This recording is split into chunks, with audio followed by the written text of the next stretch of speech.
And if this is to be believed, as one of my other GMs would say, we are now live. So good morning, good afternoon, good evening, good night, wherever you are in the world. Welcome to Dungeons and Dragons episode 2 of the Storm King's Thunder. So let me start by introducing you, or letting the players introduce themselves. Unfortunately, one of our wizards can't be here due to power outage over in the UK because we can't handle weather very well. So let's move on firstly to Royston. Hi, I'm playing Luth, who's the second son of a minor noble family, and he's a young paladin still trying to find his way in the world. Excellent, thank you very much. And Ollie.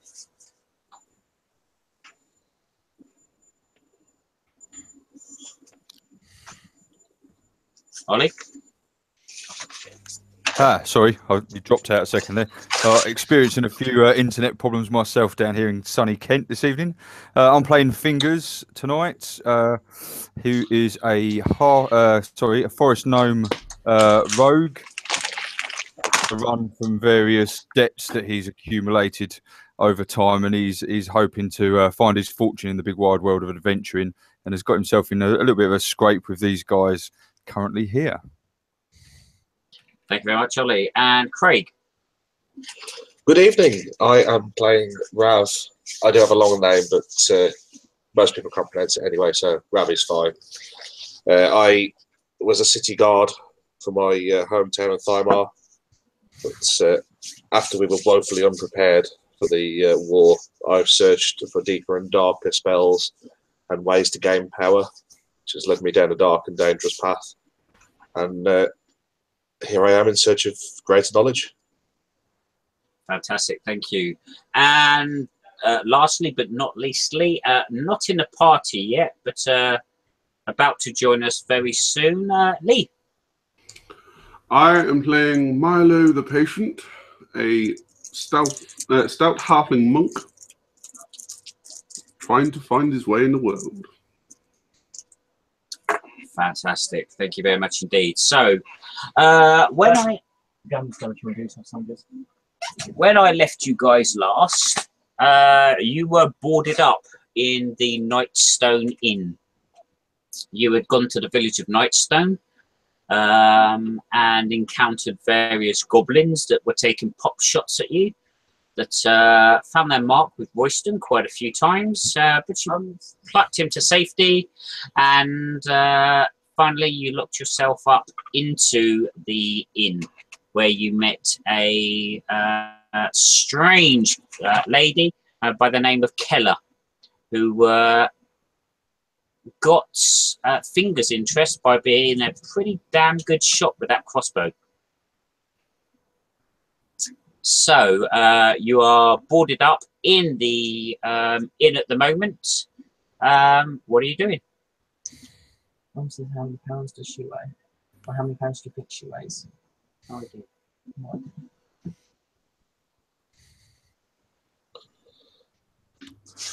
idea. So What was going on outside? Yeah, what's the situation outside? So you know of at least 2 or 3 goblins that were chasing you, and they were certainly scratching and clawing at the door after you put the ornament, the unit, across the door to block it. How much is 12 sterling pounds? So can we hear the goblins? Are they actively trying to get in at the moment, or has it all gone quiet outside? Or there's definitely movement going on outside. 168.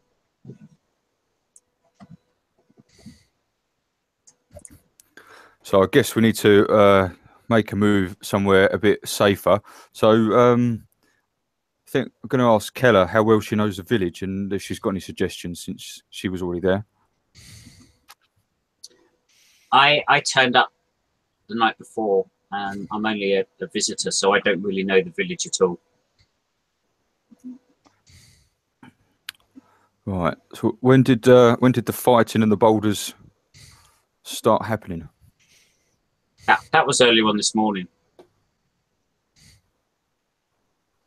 Right. And what's Shortly after the cloud things moved, the goblins came in. So you're saying the town was attacked in daylight? It was. It's a bold move. Gentlemen, other than Lee, can you all make perception rolls? 16. Okay, 1, 2. Ooh. Ooh.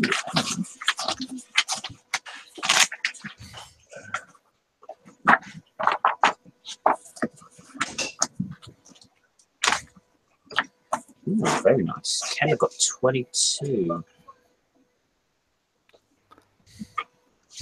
Okay. 2 seconds. Can you find me a free one? That What? one wants to charge me money.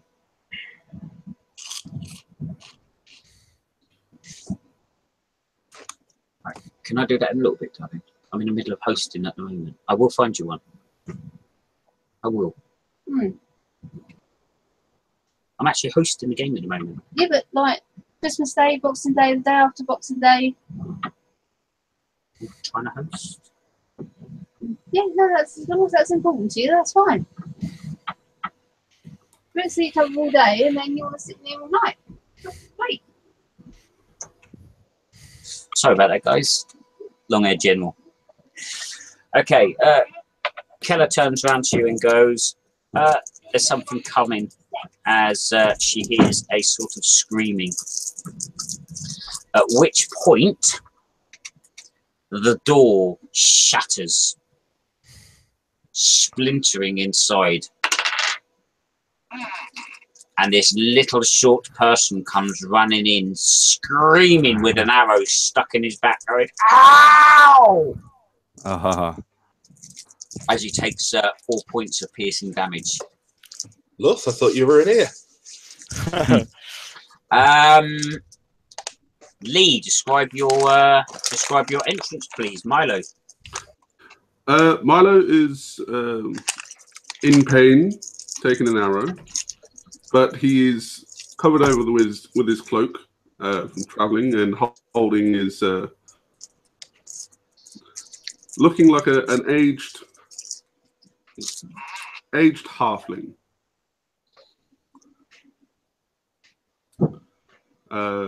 As he comes through the door, anyone that can see him can see his dead white eyes and rather long, dark beard. Okay. Right, I'll shout out to stop right there where we can see you. Who are you?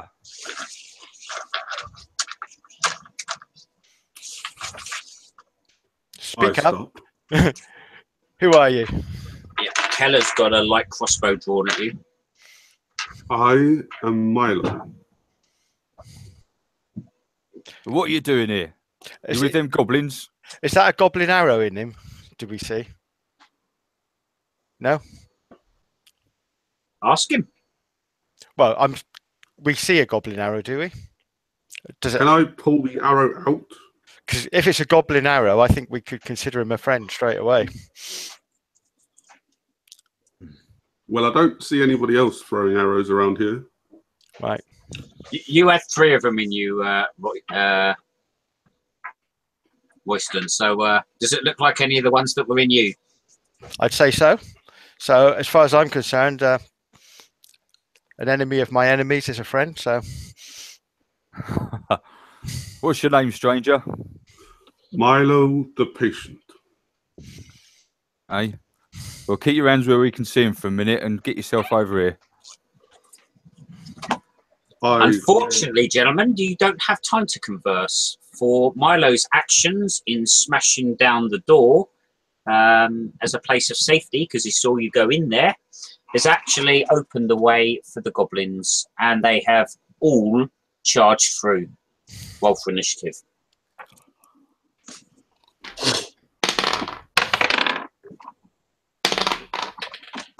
I'm going to make one roll for all the goblins. It's probably the easiest way of doing it. Just quickly, Dougie, do you want us to say our rolls, or do you prefer Type them in chat. It'd be so much easier, mate. Yeah.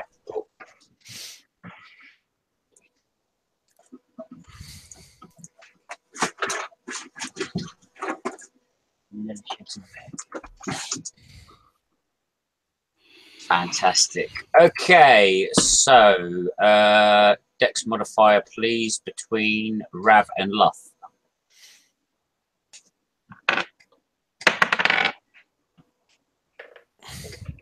No, what's your Dex? 11. Craig, what's your Dex? Dexterity is 10. Yeah, Luth goes first.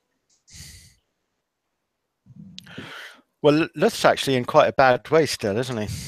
But He is. In fact, I I- forgot to roll for Kella. She got 20 as well. she might even be quicker then, mightn't she? She is quicker than you. Mhm. So she is going to pop. She's not going to hit. So we've got 3 goblins, is that correct? No, How many goblins have come steaming through the door? none yet, because it's not their turn. Right. Okay. Well, Luth will step forward to block the door, and if there's one there, he will attack it. Okay, if you step into the doorway, you do see what appears to be 3 goblins on the veranda. The veranda, okay. And are they in an aggressive posture? They look like they're about to charge through, yeah? They are wielding short swords and yapping.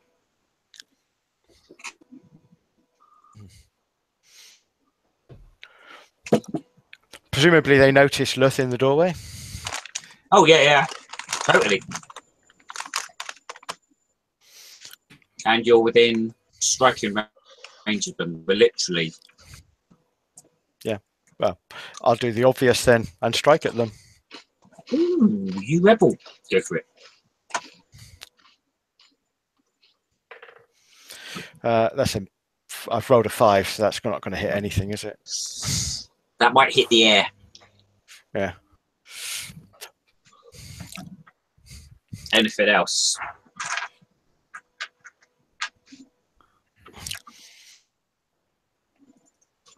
No. Okay. On to Rav. From where I am, Yep. am I sort of in front of, like, in a position to get to them? Anyone could get into a position where they could see them fairly well. Yep. It's a big double doors that have been swung open. Are they? How far away are they? They are at the doorway. Okay. In that case, I'll ready my Eldritch Blast.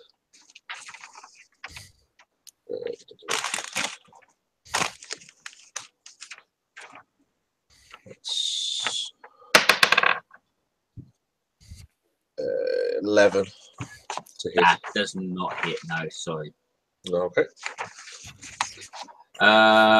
Okay, fingers. So you've seen a sword swing, you've seen a blast shoot overhead, and you've seen an arrow bolt strike the wall. Okay, so I'll move to a position where I can see the doorway.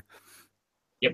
Clearly. So can you just tell me what I can see? 'Cause I can see Luth there and Rav. How many goblins Yeah. can I see? So you're sort of shoulder to shoulder to Rav. You can see 3 goblins that are. I don't want to go up. No. No, you can still see I the don't 3. want to go into the doorway. Yeah, you can still see the 3 goblins with melee weapons. And that's all you Okay. can sort of see for now. Keep my distance because I want to be using my short bow. I don't want to be getting into melee Yep. distance of any of them. So I'm going to maneuver myself inside the building, and I'm going to Yep. take aim at the one that Luth swung at to take a shot at it with my short bow. Okay, cool. God, and I rolled 9. You got high dex though and proficiency. Yeah, I rolled. Well, I rolled 4 Oh, total 9. plus 5 to hit. Yeah. Total. Okay. I thought you rolled a 9. No, that definitely misses too. Unlucky. Lee. Seeing as though I took an arrow to the back, I'll swing round, dart through Luft's legs, and attack the one that he swung at. Okay. And it's going to be a one-handed quarterstaff strike. 23 to hit. That does hit. 7 damage. You smack him square in the knee, and he literally just drops to the floor in pain. Is there enough room for me to get my bonus action unarmed strike? Yeah, I'd say a sharp elbow to the right would probably strike the other goblin. I'll give it a try. Total 9. Don't think no, that doesn't hit. Okay, so the first goblin that's still standing is going to have a pop at Luff. And that 19 for 4 points of damage. That takes Luth down again then. The second goblin is going to have a swing at the little monk. 17 hits. He does 6 points of damage. And then, in fact, would they be able to see you? No, they wouldn't. Okay, no, they're done for now.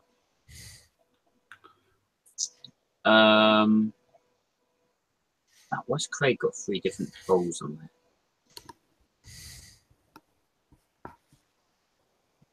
That's confusing. Anyway, top of the order, Kella reloads a crossbow bolt and aims at the goblin that hit Luff. Oh, that's more like it. And the bolt strikes him square through the neck, and he just drops. Absolutely hits the deck. Out for the count. Luff. Death saving throw, please. 3. That's 1 failure, sir. Mm-hmm. Rav. Greetings. I'll get very annoyed with the fact that I keep missing these goblins and let out a very large dragonborn roar. And I'll pop another Eldritch Blast in their general direction. That's where they've been going so far. That would be 18. That is a good hit, sir. 1d10. Do I even have a 10-sided dice?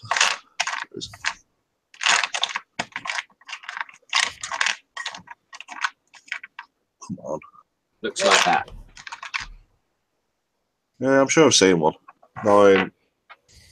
Yeah, that's it. I've got a different one. And that would be a 6. He takes it, roaring in flames, but he's still alive. Ollie, fingers. So the one that has just got flamed, I'm going to let loose a short bow arrow, see if I can finish him off. Okay. And that is, oh yes, 18 plus 5, so 23. Very good hit, sir, and he only has 1 hit point, so I'll let you describe your kill.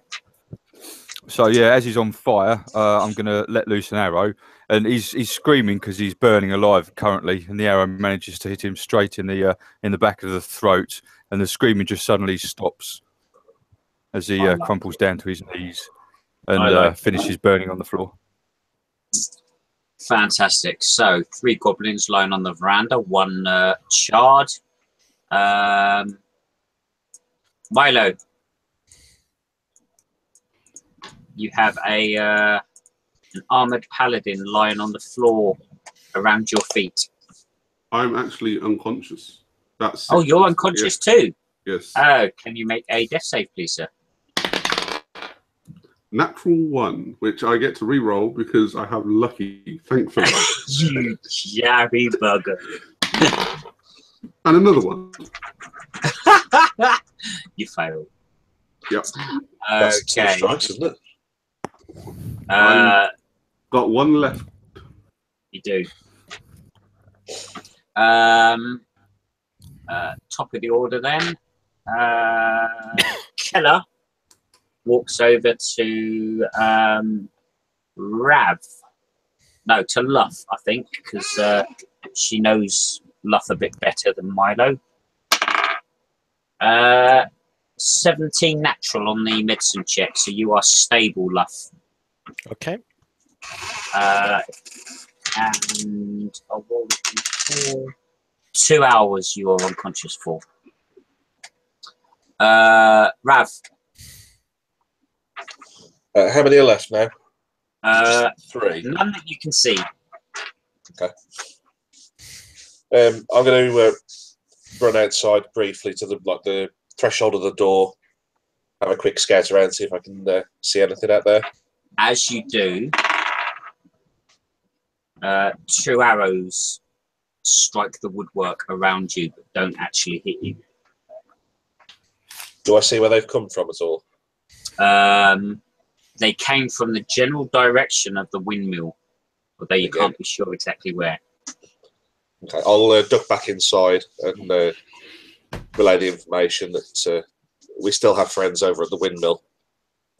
I might suggest that we make that our next port of call once we can rouse our little paladin friend. Fantastic. So I'm thinking that he's going to be unconscious for a little while yet, although his pulse has returned. He doesn't look like he's waking up anytime soon. And we're going to be brown bread if we hang around here. The way I see it, we've got 2 choices. We make a last stand, or we hide and hope they don't finish them off. Anything else, in our absence? Craig, for your turn? No, that's all for me.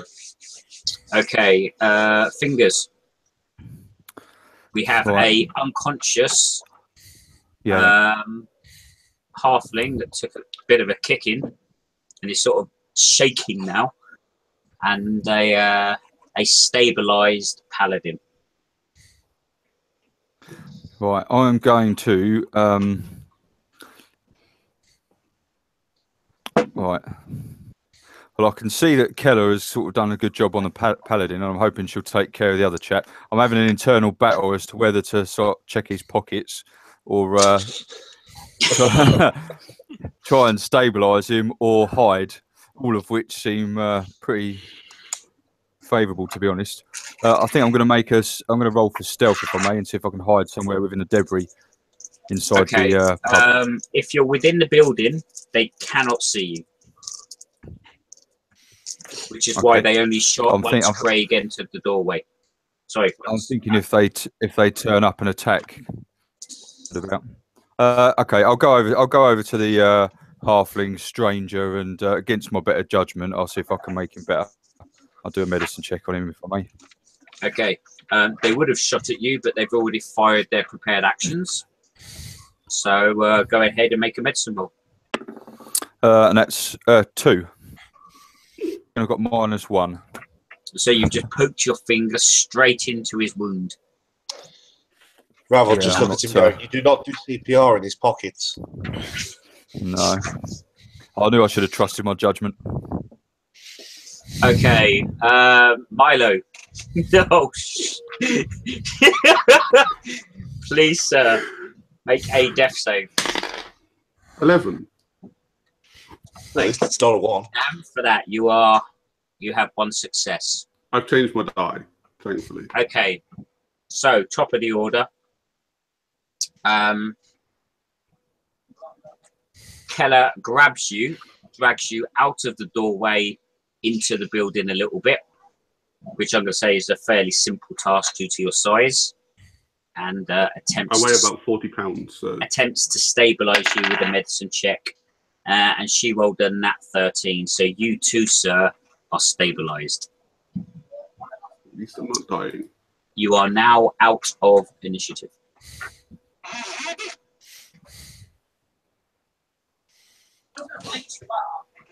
3 less goblins to deal with.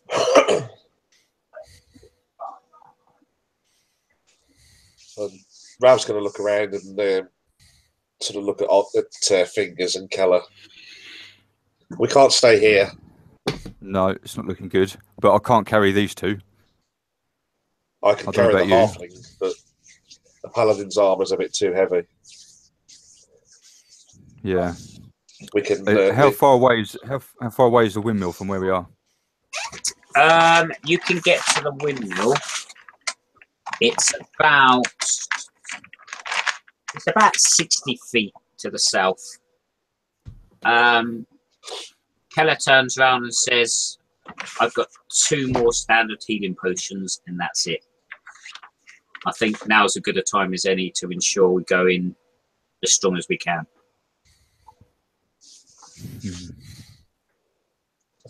I'll have a look around and see if there's anything I can use to barricade the hole in the wall that was a door. Yes. What, you're thinking about making a stand here? For try and make as much time as we can to Okay. I'll work cover our friends. I'll work with Rav then to make a barricade. Luff. She just rolled a double 4 on her healing potion, so you've just gained 10 hit points back. And Milo, you just gained 7.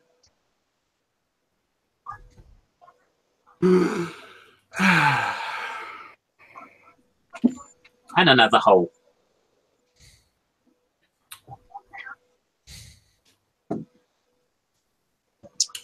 Okay. We'll fill these 2 in on the situation.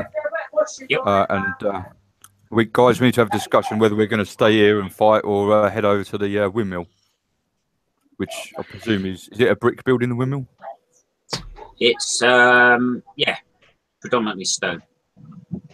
It's not cold here. Oh my god. So we're thinking we might be safer in the windmill, given that it's made out of stone.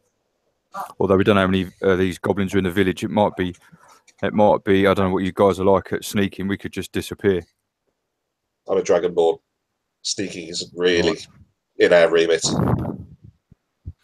I could do loud and boisterous. Maybe Not so much a sneaking. distraction. I could do distraction. I can make a bit of a distraction as well, possibly. So, Kella says to you, we could go to the windmill, or there is a trading post a bit nearer, also directly south rather than sort of southwest. We may be able to find some more healing potions and stuff in there, because I don't think they're going to give us a chance to rest. Sounds like a plan for me. Yeah, I'm good with that. Yeah, I think we've only got minutes to live anyway, because I'm sure every goblin in the village knows we're here by now. I'll be the voice of reason and just point out that if we know that's where there's going to be supplies, you can guarantee they'll know that's where supplies will be as well. Goblins aren't also too smart, from my knowledge. If they manage Can we to have a shoot quick you look? Can we have a quick look around the bottom of this building, see if there's a back door, or rather than the front door that they've been watching and shooting? No, it's a front door only in. There's only one door. Although it's not really a door now, it's sort of splinters. Courtesy of Milo. What about at the back? I'm a bit cautious about going out that side, that front door. It's already got arrows sticking in it. Someone's obviously watching it.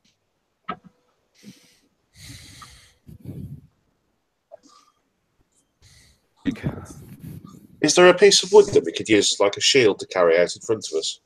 Loads. There's mattresses, there's beds, there's bits of floor that have been smashed through. Fingers, can't you do some little jiggery pokery and make this mattress looks like something other than what it is?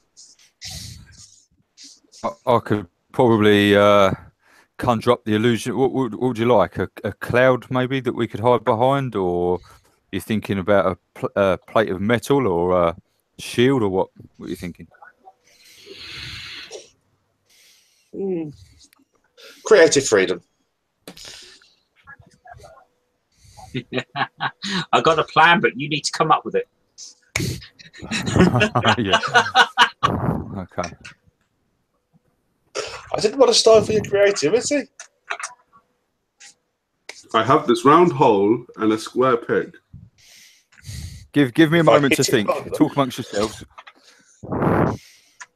Activity takes time. Hold on a second. Why not just use the mattress as a mattress? Where's the fun in that? But yes, it is probably a better idea. I'll sort of I'll stick my quarterstaff down the back of my cloak and sort of heft this mattress up in front of me. Luth, can you grab the other end? Luth grabs the other end. Okay. Guys, start doing that. I'm going to start doing a cunning little gnomish dance, wiggling my hands in the air and chanting. And as I do that, you will become aware of some rather light coming from just down there towards the area of the city gates. It's quite loud drumming, and hopefully it sounds like quite a few drums, hoping that will distract the goblins into thinking something large or a large group. Dash for it.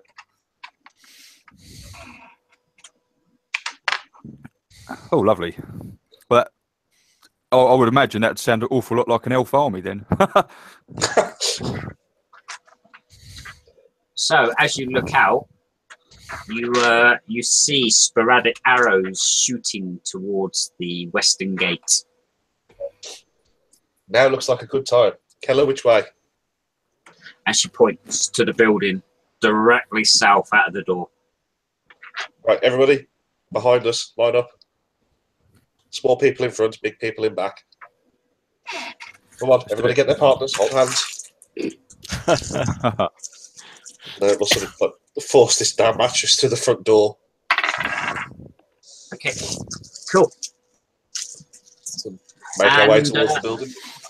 You do, and miraculously, the mattress takes no shots whatsoever. That'd be the elves. And you make your way into a trading post that appears to have been partially looted, and you believe that possibly one of the goblins who's come after you may have been looting this before the alarm was raised. So there could still be something around here for your benefit. Okay. Well, I think if a couple of you want to, yeah. You seem to know where all the best things are. If there's stuff to be found, Fingers is going to find it. Yeah, I don't mind having a look around if you can keep your eye on the doors and watch my back, so to speak. Mm-hmm. If a sign of any movement, fire first. Okay, a little bit about the room first. Okay, so as you enter the room, you notice a circular blue shield emblazoned with a golden lion, which is the Lion Shield Costa, which is a trading company. So they've set up a trading house in the town. It is basically a 20-foot square store and a 10 by 20 foot side room containing storage shelves and a cot.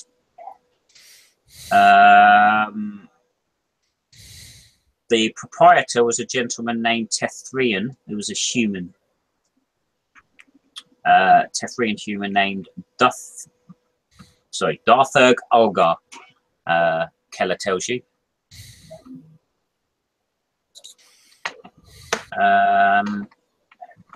So yeah. So you're going to have a look around, are you, Fingers? Yeah. I'm a bit suspicious of Kella though, knowing so much for someone who's only been in the village for a day. She said she was a But trader. yeah, okay. Yeah, I'm going to start having a look around. What I'm going to say to the others, an investigation skill. Yeah, just before I do that, I'm going to say to the others, it would be handy if we can capture one of these goblins. Maybe we, if we get the opportunity, perhaps we could capture one and maybe ask it a few questions. It might not be worth anything, but if an opportunity such as that arises, I'd be in favour of. Yeah, I'd be in favour. I've got a net, so perhaps we can restrain one and have a look around. Okay, investigation roll, please. With advantage. Okay. As there. Oh, still 16 is the highest. Sorry? 16 total. 16, fantastic. You find 2 potions of healing. So does everybody see me? Am I hidden from view while I'm looking under the counter and stuff? Well, they've asked you, you've asked them to keep an eye out on the door. Who's keeping an eye on the door and who's looking around? I think Luth will keep an eye on the door. He's not interested in looking for stuff in the room. I'll walk the perimeter of the inside. Yep. I'm not particularly looking for anything inside. Just like checking the strength of the buildings, like how defensible it'll be. Okay, Milo. I'm brushing myself off, trying to remove the arrow that is stuck in my back. Fantastic. And Kella would be busy looking for her own thing as well. So no one sees the healing potions. Okay, and I'm sure there's lots of other bottles and debris around as well. So I'm going to nick one of the drinking potions, what are you noticing, and then jump up and say, well, I found one. Okay. And Kella says, well, I found another one too. And all together. Fantastic. Everything else seems to have been smashed, destroyed, or pulled from the shelves, so nothing much else to be found in here. Okay. At this point, Rav will say, make sure you use it if you need to. So can I get some hit points from the one that I nicked without them seeing? Yeah, you can drink for the one. Okay. It's a 2. So yeah, the idea is 2d4 plus 2.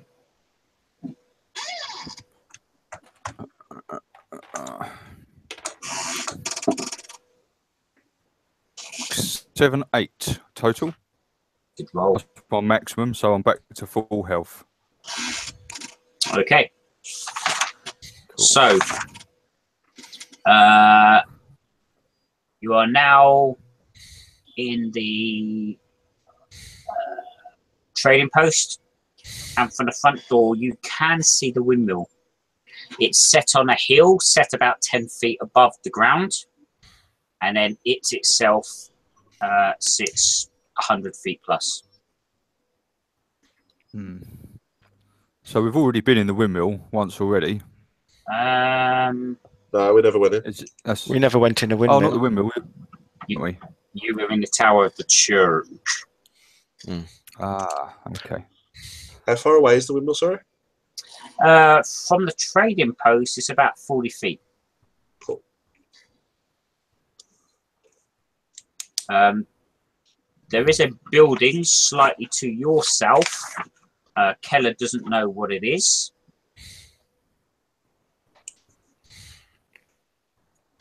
But that will put you about 5 to 10 foot closer to the windmill again.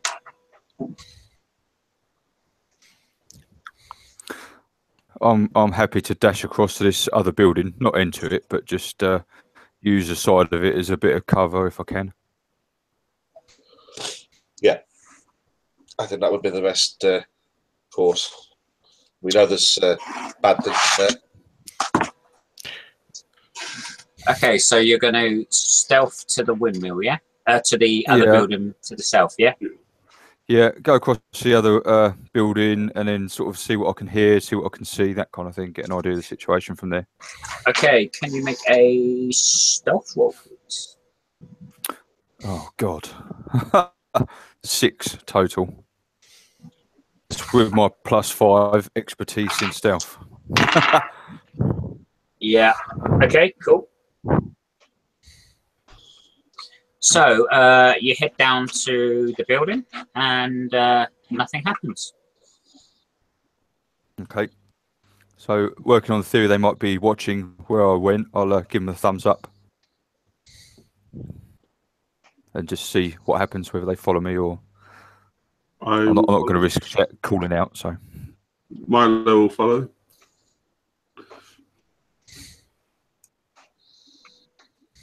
Anyone else?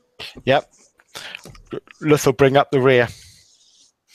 Okay, so the whole party's going into the building. Yep. So the building appears to be quiet. No sounds from inside. okay. So same again to the windmill. I'll sneak over there and give you the thumbs up if it's all clear. Or Can we get Kella to give him cover with a crossbow, just in case? Kella's. She looks military. She knows what she's doing almost before you want her to do it. So, can you make another stealth roll, please? Fingers. natural 20. So 25 total. Would you believe that I just rolled a 20 and a 19? However, your bonuses are enough that you aren't seen. Okay. And you make it to the doorway. So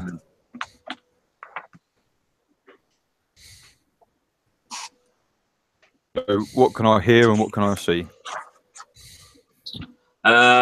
You don't see anything because the door's shut. But you do hear movement coming from above. Okay. And as you look up, So you I'll look actually see a what's the term? Like a shelf running around the outside of the building that you believe they're sat on or stood on. Or Okay, so they're on a platform around the outside. that's the word, platform, not a shelf. Okay. And what do the walls look like? Are they kind of smooth or? Yeah, they're Is it fairly rough stonework smooth. or? No, they're nice stonework. Interlocks quite tightly. Okay. So I'm going to look across to the other guys and I'm going to make a walk-in sign and point up. And just look up, see if they can, hoping that they'll look up and maybe see somebody patrolling. Okay, so firstly, of the three remaining, who has dark vision? I believe Dragonborns do not. Oh, do they? Nope, Neither do halflings. crazy enough. And I don't think our human does either. Nope. So, can you make all three of you standard stealth rolls? Just a standard Standard what, sorry? stealth. Natural 20. 13.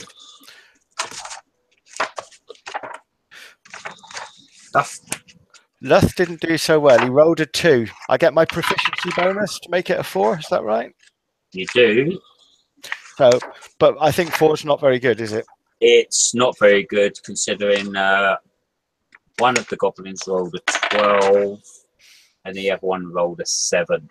So the halfling and the dragonborn make it to the windmill door. However, the paladin has been seen and they will get off one arrow before you get to the door In which case, then you're under the platform and they won't get to shoot you again. Okay. And they both miss you, sir. About time too. I rolled a 5 and a 9. He'll stop being stealthy and just be in a bit of a hurry now. Yeah. Okay, so you make it to the door of the windmill.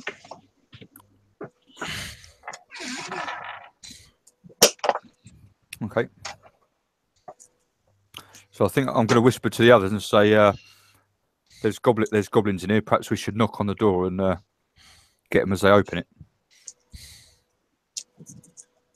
I just sort of mutter under our breath, yes, because of course goblins will answer the door when we just knock. Well, they're not renowned for their intelligence. But we're going to try and capture one of these, aren't we? If the opportunity presents itself, yeah.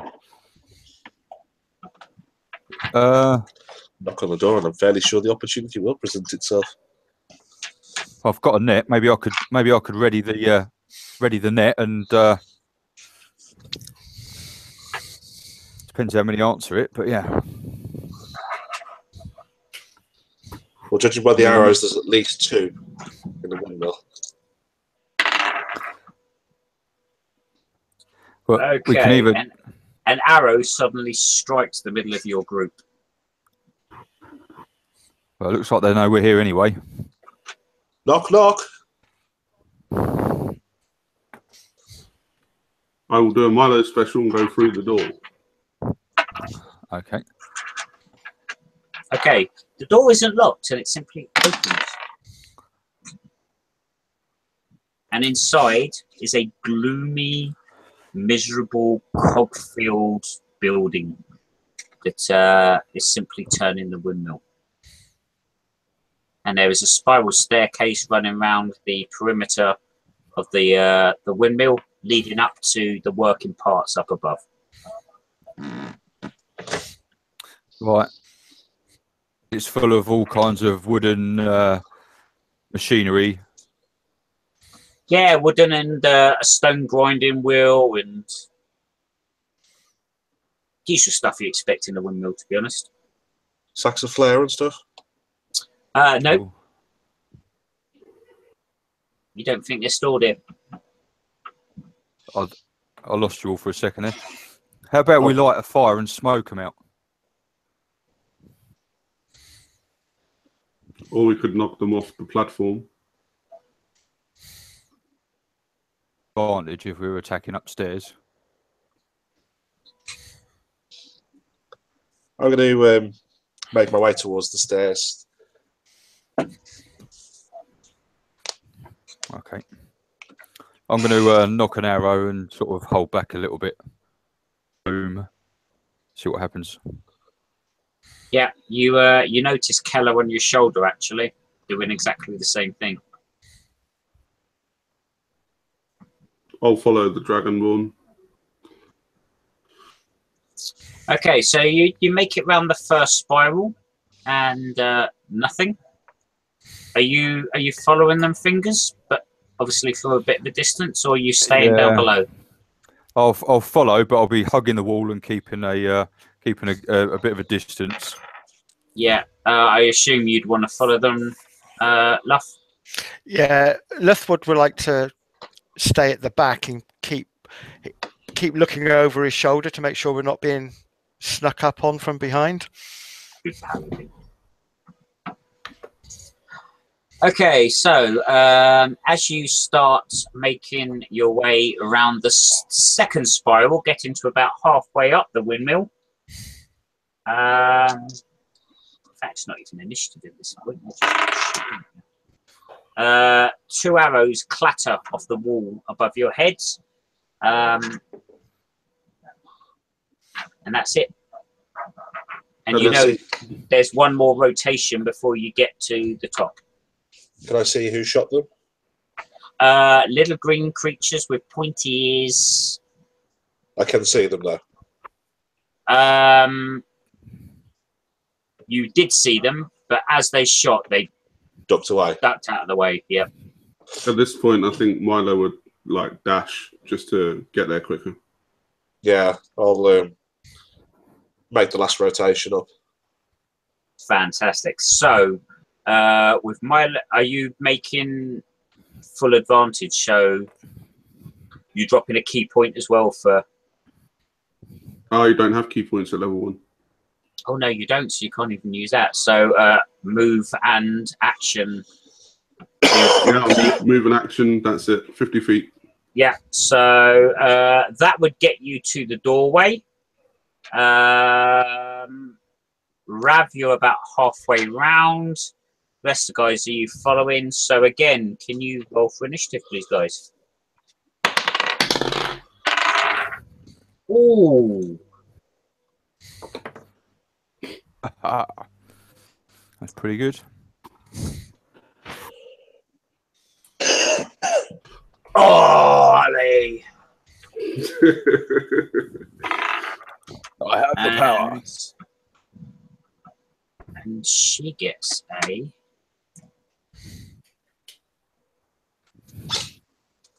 When we make our way up to the top, is it sort of like a narrow, like gantry way around, or is it like a full?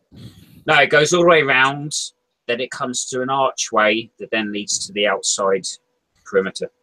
Okay, so we're going to be a bit limited with initiative anyway, aren't we? Because you are, but you've got this tiny little fellow in a doorway who's not really blocking vision or anything. I meant for everybody behind, because I'm obviously quite tall being a dragonborn. Yeah, but you're not there yet. And your archer types are shooting from a distance, so we'll be alright for now.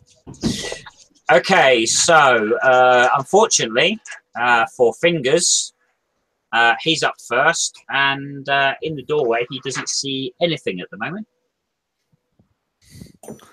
Okay, so I will cast Minor Illusion, and I'm going to cast the noise of a dragon roaring coming from where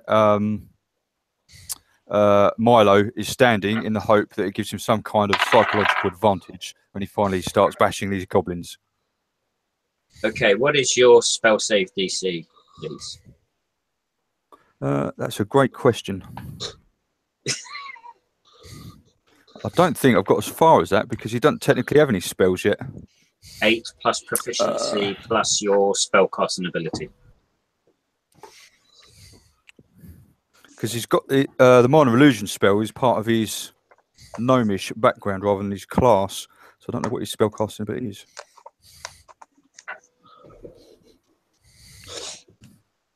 So we'll say it's more a wizard spell than anything. So what's your intelligence modifier? Intelligence modifier is +3. Good choice. Bloody hell. So yeah, so that's a 13. Okay. You could do it as an intimidation check as well. Yeah, done. So Kella is going to hold her action, and as soon as she sees a goblin, she is going to shoot. And with a 21, the first goblin is going to step out of the doorway with a short sword drawn, which is going to provoke Kella's attack. No, she definitely misses. So it's going to swing at Milo. 13 misses. And he's not going to risk an opportunity attack, so he's going to stay there. Done. 21, 2019. So the second goblin steps out in front of you as well. He does hit with a 17. Yep. And he does 5 slashing damage on you. I'm looking rough. As he strikes you from collarbone to hip. But he is done there. Nothing more to be done. Fantastic. After that, it is your turn, Milo. Quarterstaff, the one that just hit me. Yep. That's a 22 to hit. Just hits it, just about. Just a little bit. And I rolled a natural 6 on a d6. That is 9 damage to the first one. So, describe your kill. As he slashes down on Milo, he reels back with a quarterstaff and whacks him straight between the legs. Okay, and you actually launch him so far up and back that he falls off the platform and hits the ground below. Bonus action, I want to try and knock the other one out. Knock him out. Yeah, try and elbow to the temple or something. So you're declaring non-critical damage. Yes. Cool. You normally get a choice anyway, don't you? If you knock them to 0, whether it kills them or not. That's an 18 to hit. That is a good hit. And I rolled a natural 4 on a d4. That's 7 damage with an elbow to the temple. Okay. He hits the floor. Unconscious. I will shout to Fingers that I have his unconscious one. Good man. And Thumbs up. I will reel back, stepping back because I'm in a hell of a lot of pain. Yeah, and you are out of initiative. I'm slightly coughing up blood at this point. From which hole? Every new one. I've got a Yes. I've got a health potion I can toss up to you. I don't trust myself catching this lower health point. Okay. But we'll make our way up to the top of the tower, then top of the windmill. Yeah. And I'll pass you. I'll pass you the health potion. I can see the adrenaline is surging through your small body, and your hands are shaking at the moment. I will happily Take take that for you, and that's 7. even better than what I would have rolled for myself. Take it. Much better. Can we see anything of interest on this top level of the window? Okay. You do see a single sack just to the side of the door. I'll go and have a rummage through that. And you find 6 copper pieces in the sack. I'll toss one out to reach the people. Could I check the short bow if I could use one? There's no reason why you couldn't. Apart from not being proficient in it, but It's in 5th edition. Everyone can use every weapon. exactly. I'll shout at Milo to check the pockets while he's at it. Okay. Yeah. I'll investigate their pockets. My precious. Yeah. You find nada. I'd like to begin tying up the goblins' wrists and ankles with a rope that I have in my rucksack, and Okay, let's see how long he's going to be. Yeah, okay, cool. Survival roll? I think that's a survival check. 4. Okay, he's tied up. Okay, cool. And I might invite Kella to look away while I try and wake him up if the others are ready to talk to him.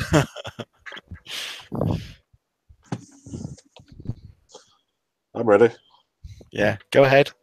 Okay, so if Kella's looking away, then I'll begin urinating on it until it wakes up. I wouldn't want I to don't offend think a young, urinating actually grants any hit point bonus, so he's not coming to. I wouldn't want to offend a young lady with my unusually ungnomish scale equipment. It's only an illusion. Minor twang.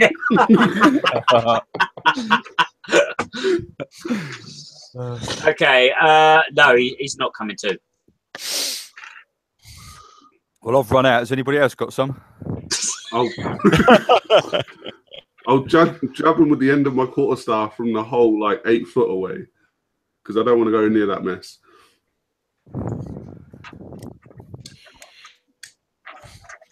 No, he's. In fact, let's. Okay, that's one.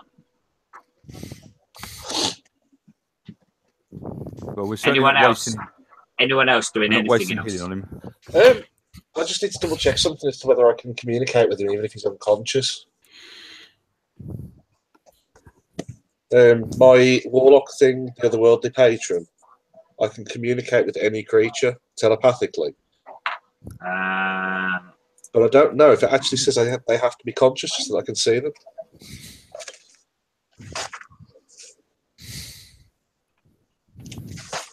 Where is it? I'm going to start messing about with my tinderbox near his feet while you're trying to decide if you can talk to him. Perhaps a bit of heat will wake him up. You're a very disturbed individual. I grew up in the city.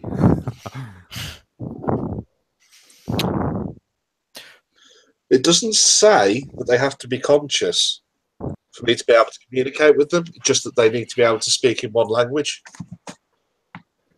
He's not speaking in any language at the moment. Sorry, What's to be able to understand one language.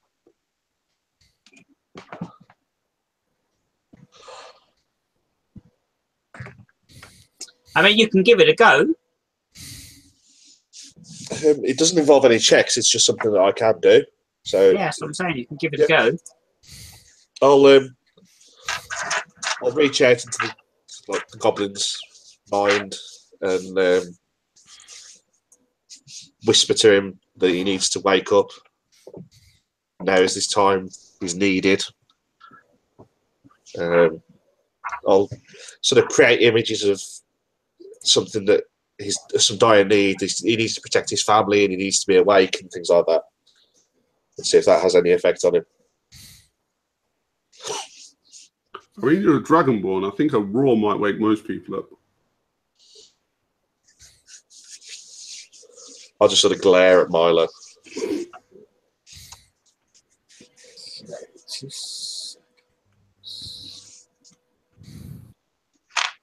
I'll hold my hands up and walk away.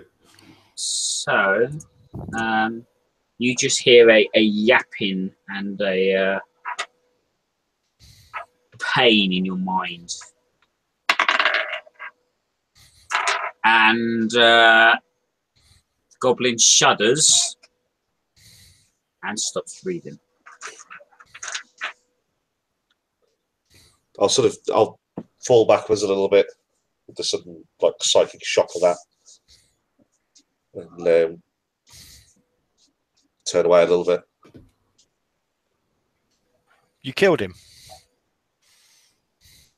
I think the term is scared to death.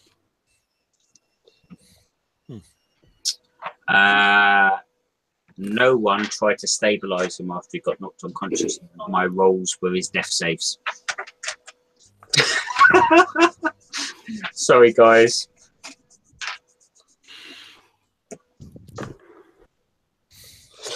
At least I tried an unlethal attack. You did. I agree. And while he was struggling to live, Fingers was pissing on him. Yeah. At least he was well hydrated. While he's lying there, I'll have finished making my little fire and have lit it, and I'll say no. I think he's definitely dead. He's not reacting. Yeah. No, he's not. Hog roast.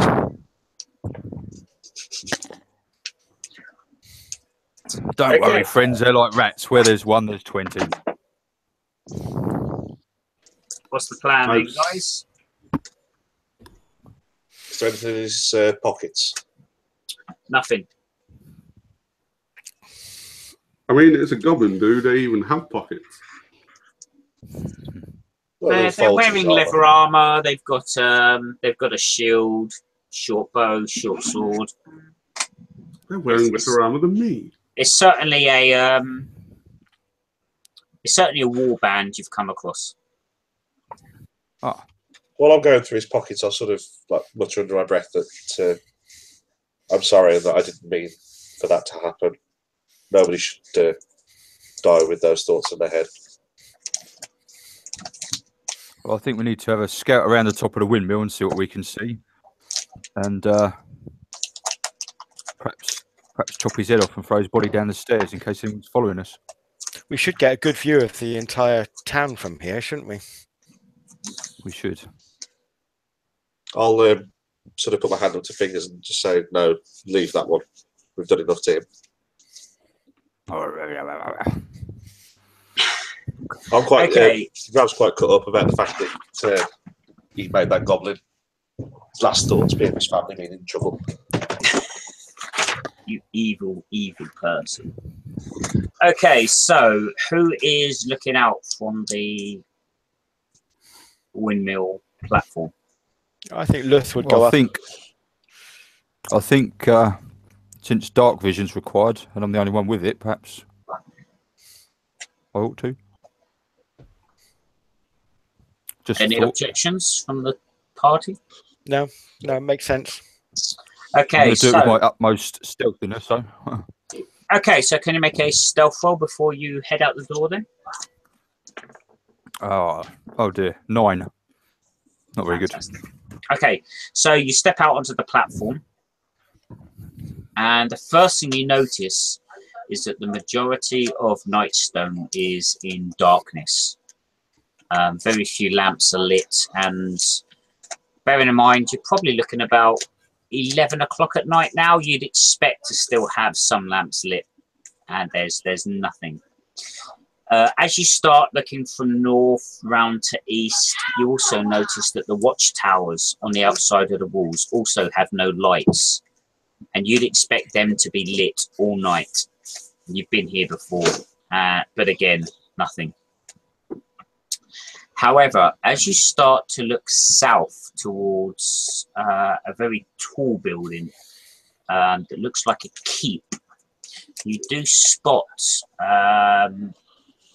what looks like torches or something lit.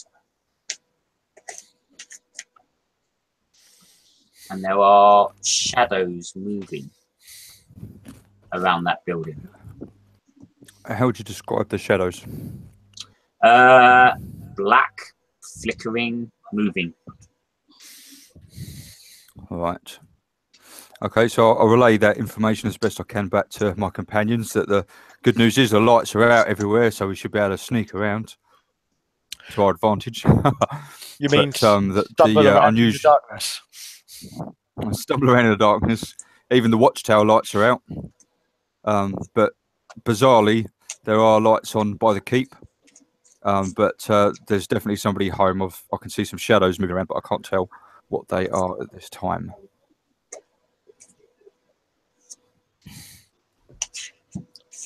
What's your plan, I presume guys? everything around the windmill where we are is quiet, I assume, as far as I can tell. With your vision, remarkably, most of the town seems very quiet at this point. Okay. I'll look at Kella and is there anywhere else of note that we should be thinking of? You've been here longer than the rest of us. The places I visited in my short time, we've already been to. So that keep has either got survivors, which you'd hope, being as it's a keep and fairly well defendable, or the goblins have breached it and having a party. I would say let's go to the keep. Certainly need to go and find out what's over there, I think. I agree. Kella offers to act as scout to the gates coming in case any more goblins do try and enter the city while you're in the keep. She's not interested in coming with us to the keep then. She's Is there concerned. any way is there any way we can give her anything to make a noise if anything comes in? Sorry, say that again. I was basically asking if we have anything that we can give her, so if anything does breach the gates, that she can make the racket to alert us. She's got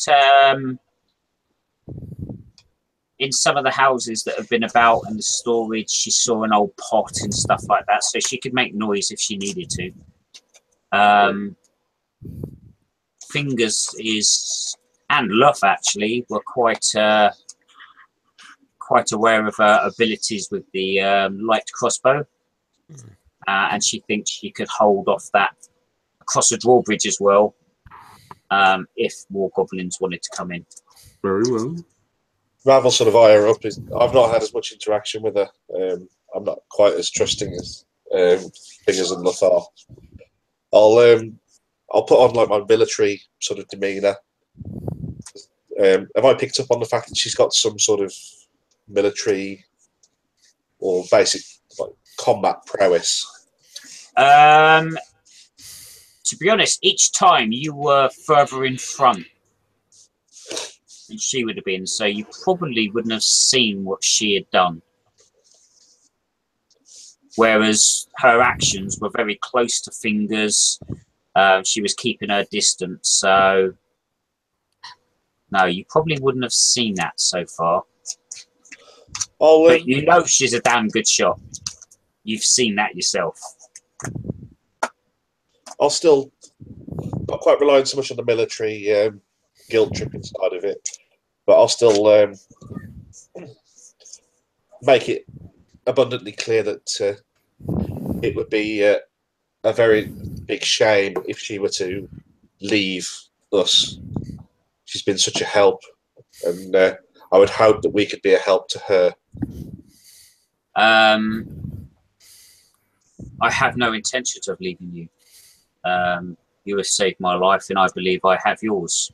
I am simply protecting your rear to ensure that nothing else attacks you from behind, so you can focus on what's ahead. And in Dragonborn culture, a debt must be repaid.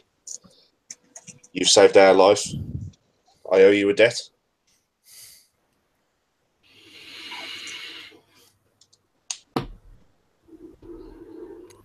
How is everybody doing in terms of health and spells? And are you feeling well, everybody? I mean, if it's 11 o'clock at night and I'm the only one who can see in the dark and there's shadows rolling around and no lights, which seems like we're fairly safe here.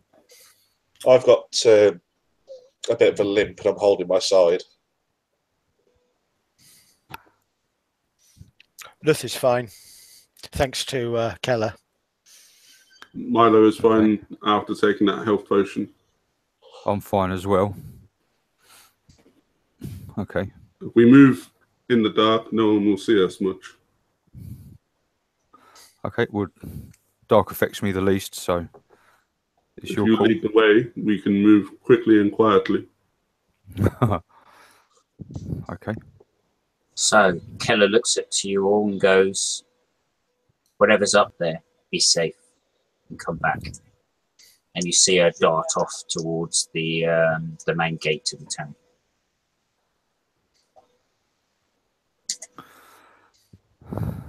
Right. So how do you want to approach this keep? How far away do we think it is from the windmill? Okay, so you, Fingers, can see a blackness between the village and the keep, because the keep's on a higher level. Yeah. And you can make out what looks like a bridge. Right. But I can't see into the blackness. No, it's a bit beyond your dark vision. Didn't we see from when we first entered the town that some of the bridge was destroyed when we first arrived? Yeah, there was light shining on the bridge at that point, and you was able to see it. That light's since gone. So well remembered. The bridge is partially destroyed. Yes. Right. And are there any buildings between us and the keep? Nope. You have an open terrain to the bridge. And there's shadows wandering around that we don't know what they are. But further into the keep, yeah. Just a quick question. Could we raise the drawbridge at all? or is it completely destroyed? No, it's down, but You wouldn't Kella's gone off to guard that. Okay. I was just thinking as a extra defense, she'd have a vantage point above and we could pull the bridge.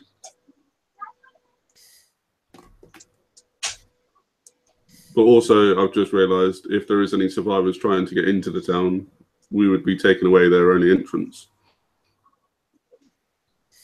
So, quickly and quietly to the keep then. Right. I'm just going to let them know I'm a bit anxious about approaching it like this, but I'm happy to sneak ahead and report back anything that I see, if that's the plan we want to go with. I think you're right to be anxious. If that's what you want to do, Fingers. Can you make a stealth check with advantage due to the light? Yeah. Have we all agreed that's the way forward? What I'm saying is I'm not entirely sure it's the greatest plan, but I'm cautious of the lack of light, to be fair. Yeah, well, I think you're wise to be cautious about that because the rest of us can see bugger all. Yeah. Well, there are options. We can light torches. From where you're stood, if you were to cross the bridge, you'd be in dim light. Once you enter the main keep, it's fully lit.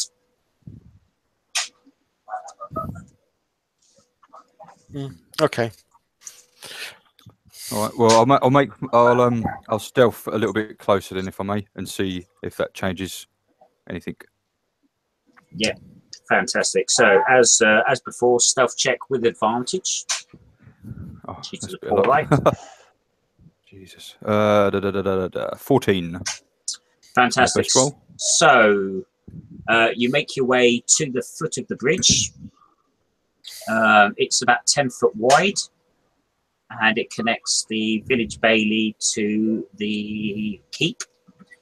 However, it's quite clear as you look that a 15-foot long section of it has been destroyed by a falling rock.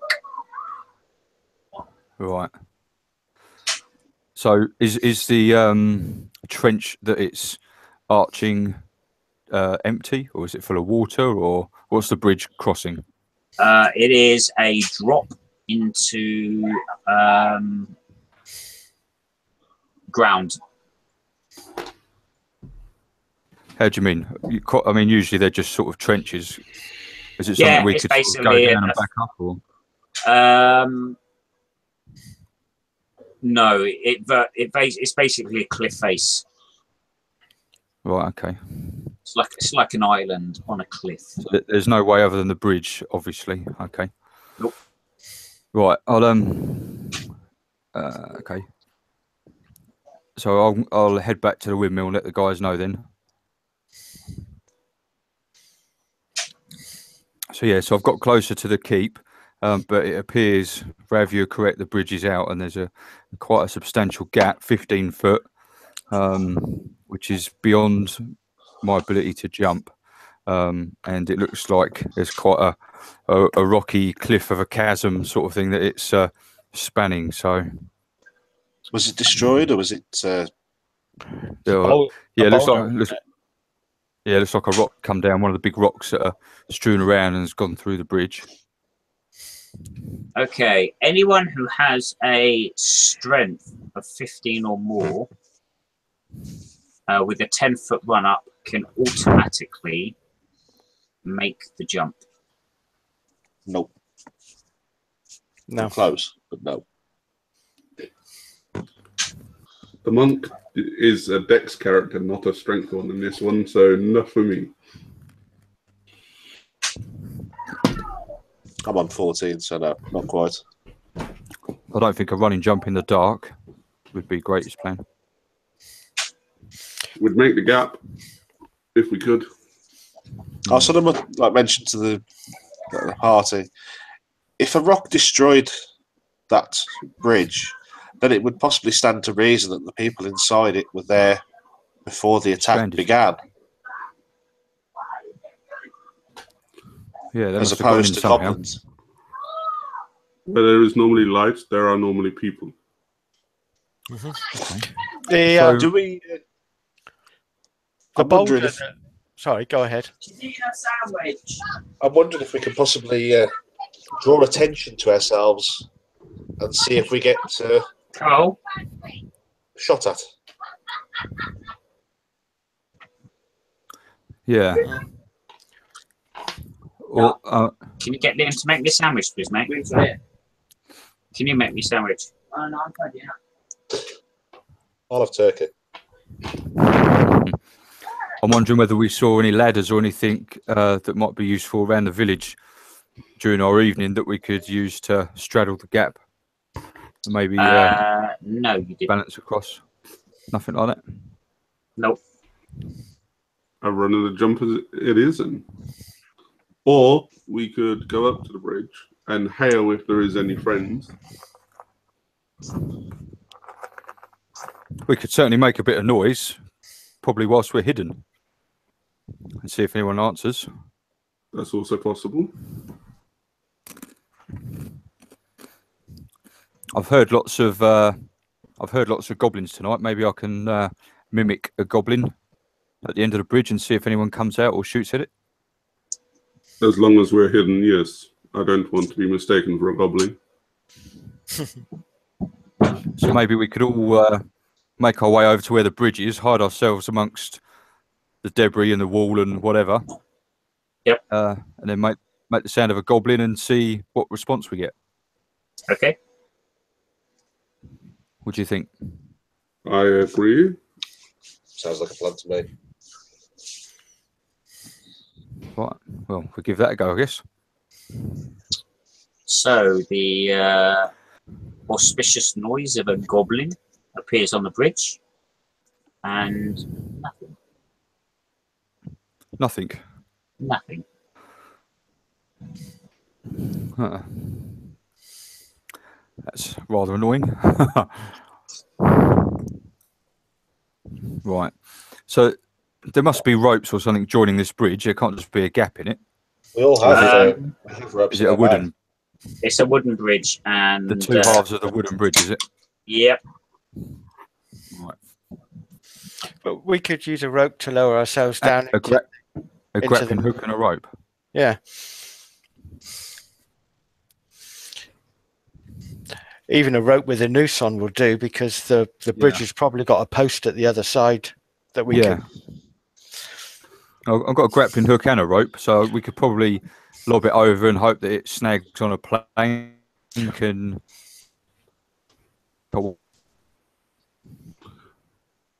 Yeah. Well, I'll start putting that together then.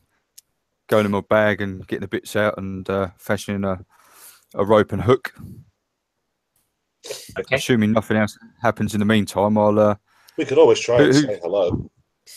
In common. I'm ever so tempted to just jump the bridge. If you're going to jump the bridge, take this rope and hook with you, and then save me throwing it. That was what I was going to try. Why don't we tie you to the rope, and if you fail, you might not die. Yes.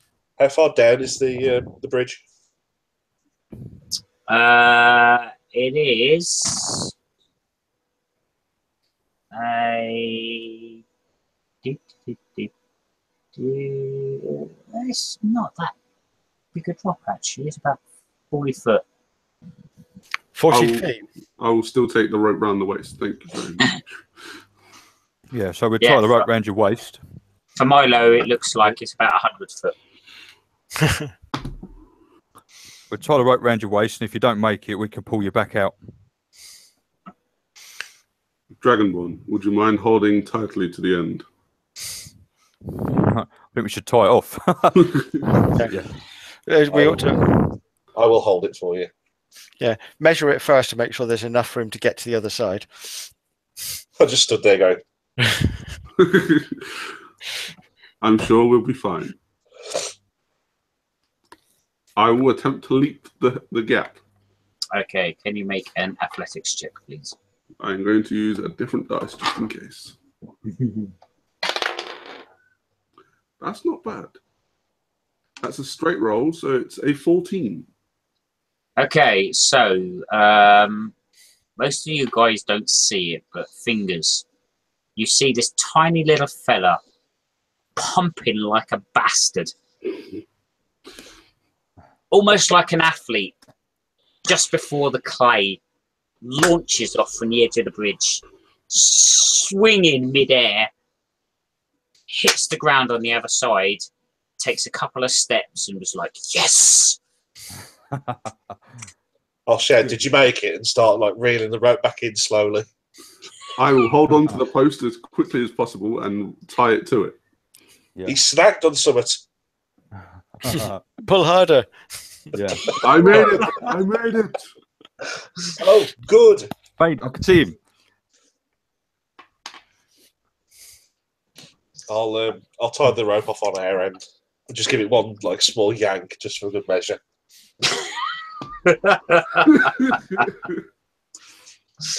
Oi. Right.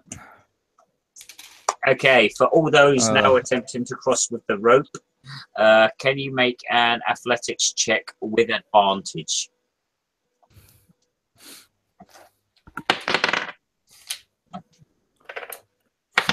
Is it athletics or aerobics, or does it have to be athletics? It's athletics. Climbing and stuff like that's an athletics-based skill. Shit. Yeah, that's what I just 5. thought. 9. Yeah. Luth got 21, so I guess that's going to be enough. Okay, with that, you could have jumped over Milo's head and landed beyond him. So Luff manages to make it to the other side. Unfortunately, Fingers and Rav, as my D4 goes hurtling to the floor. As do the two that fell. Oh, no, that was my D10. Where's my D4? Put your feet down, you'll soon find it. Ah! Yeah, like that. I do a D8 and halve it. Okay, you take 3 points of bludgeoning damage as you fall down, losing your grip on the rope and striking the floor. Oh dear. I don't know. I will take the rope out of my pack and throw it down, tying it to the post that I tied the first rope to. How much damage was that, Dougie? Sorry, 3. 3, sir.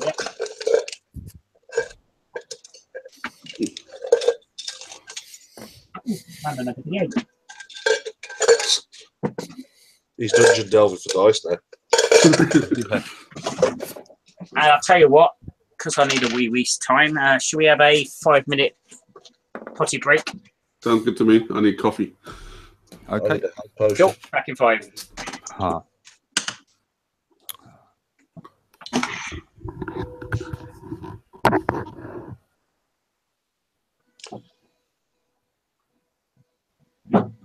Tonight's dungeon brought to you by Andrex, proud sponsors of Toilet Breaks.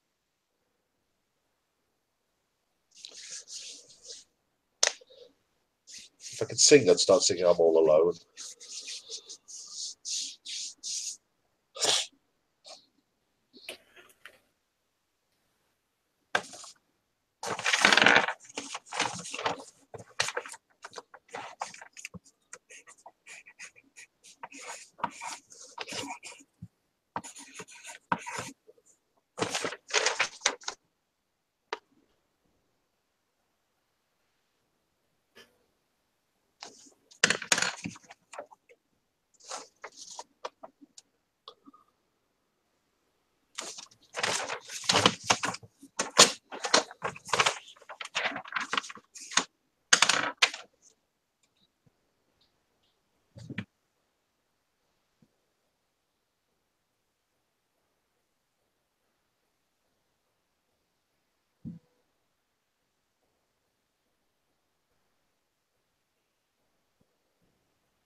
Yo.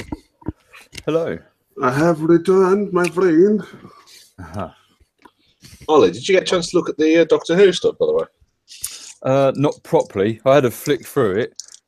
If you're interested in watching a game, there's a good one on YouTube run by the people over at Geek and Sundry.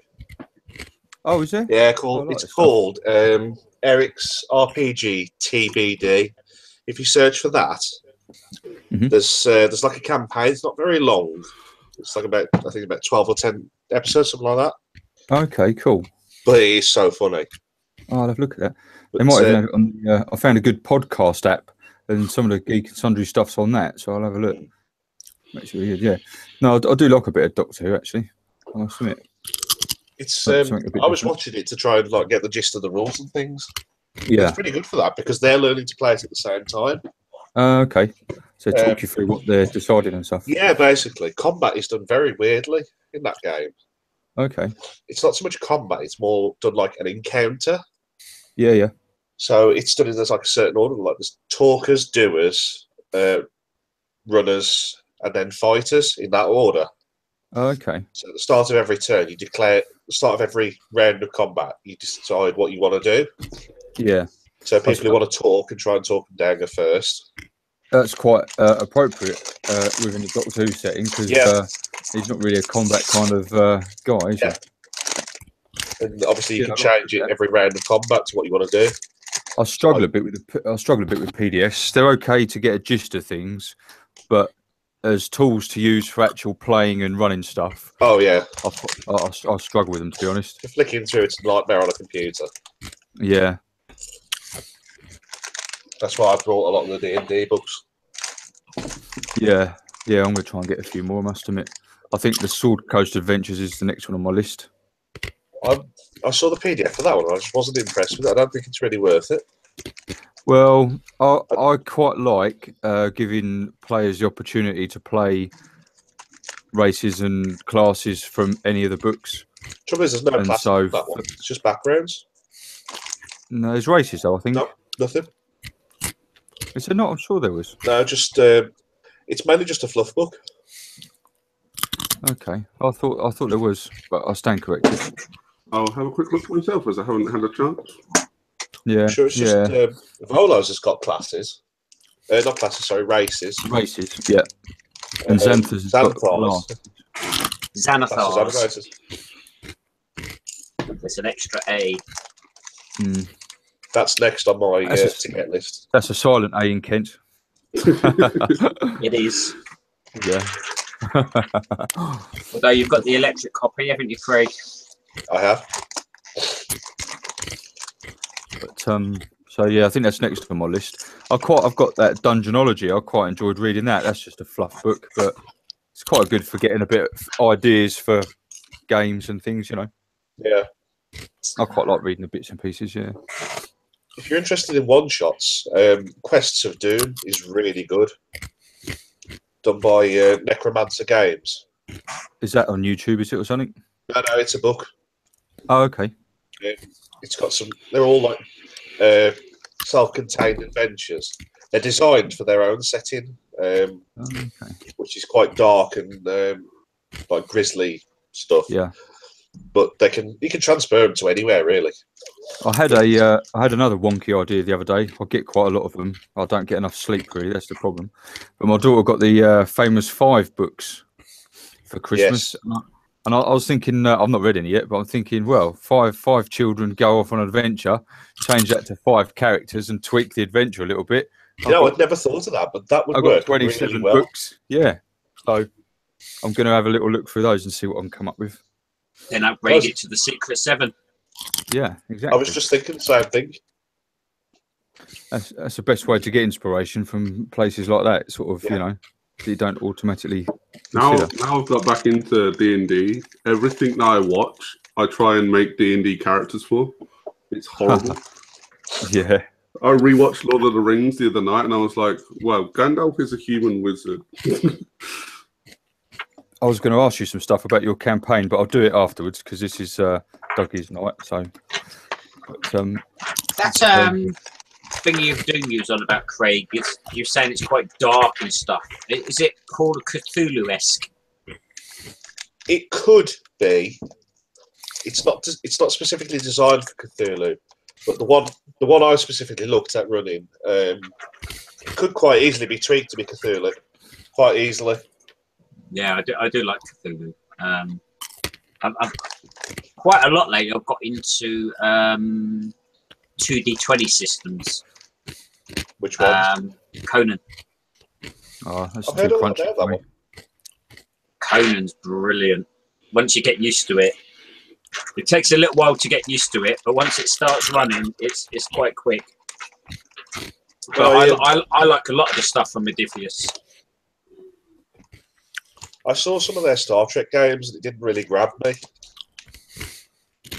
I was really interested at first, and then I saw somebody running a couple of games, and then I was like, actually, this is quite boring, really. A lot of it is just you're on the bridge of the ship, you're going around doing X, Y, Z. There's not so much you get to do. I don't know whether it was just that game, but it didn't really grab me after that. Possibly. I do quite want to run Doctor Who, and then Call of Cthulhu after that. I really want to play an intro into AIM. Adventures in Middle Earth. Yeah. Yeah, I'm planning to run some of that. I've got the book for Christmas, and so yeah. Well, it's literally it's D&D in Middle Earth, isn't it? How it started. Yeah, there's 2 extra skills I think on the character sheet.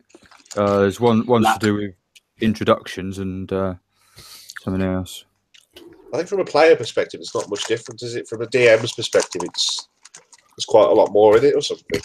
Yeah, it's got some interesting mechanics with corruption and shadow points. It's another way you can die. Basically, you basically go mad rather than physically injured. You become mentally injured. Right, let's keep that one away from Dougie then. Yeah, well, yeah. And So that, you got that enough ways actually, to kill us. But that's you could introduce that into regular. that's the D&D same with quite Conan. easily.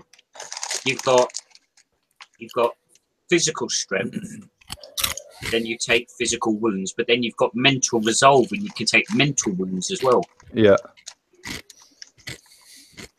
And there's a whole mechanic based around the journey to make that journeying to make that. Yeah. It's kind of like a step up from random encounters. And then there's another mechanic based around when you get to where you're going, whether or not how well you're kind of treated when you arrive, and what kind of help you get, and how easy it is to influence people based on various aspects of your character and party and other bits and bobs. Which is quite Hello, interesting. Cupcake. I'm going to rob you. Yeah. Yeah. So,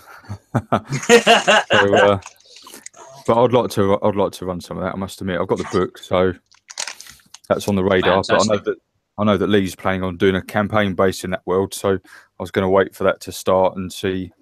I don't want to tread on Yes, and anyone's I'm looking toes. forward to that as well. Me too. I'm slowly building out some ideas. I think the problem with the Lord of the Rings stuff is there's that much stuff that's established already, like with the setting and things. I think I'd be a bit intimidated to try and run that one. Like not having enough knowledge. This will be my first full campaign back into D&D, and I'm choosing Middle Earth. At least with like the Forgotten Realms, you can fluff it and say, it's a different plane of existence. It's not the prime. It's not the prime plane. It's a different one.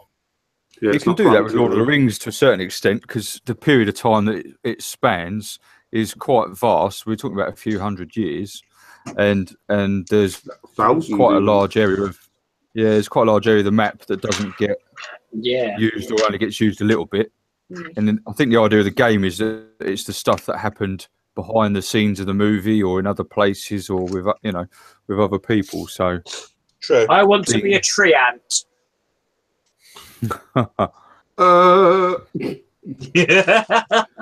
Anyway, guys, let's get back to it. So we left Fingers and Rav meeting infinite deceleration as they struck the ground and took 3 points of bludgeoning damage as they fell off the rope spanning the 15-foot gap across the bridge.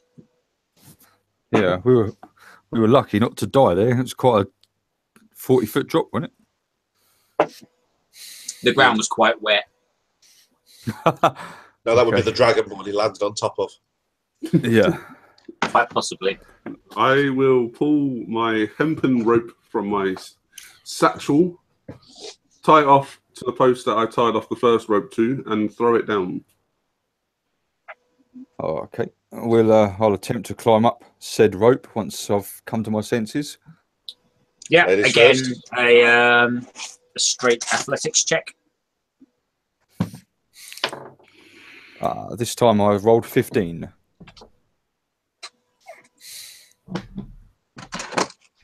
Lost my dice on them.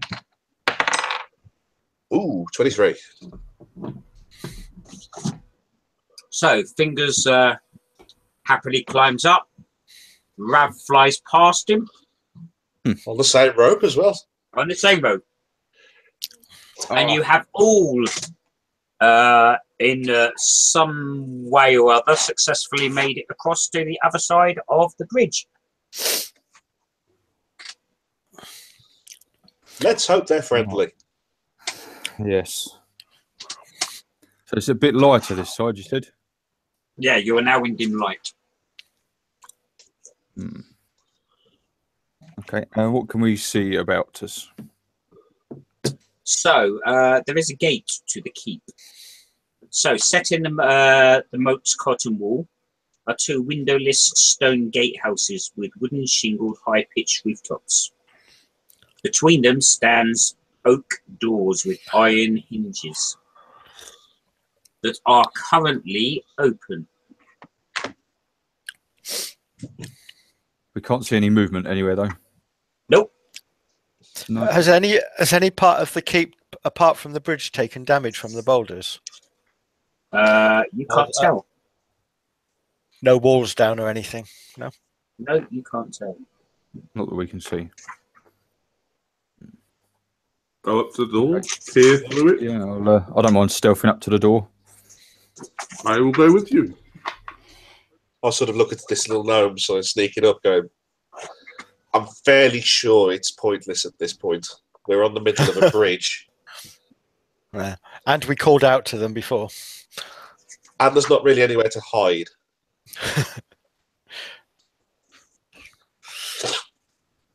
Okay. So the gatehouses you first enter are effectively guard barracks.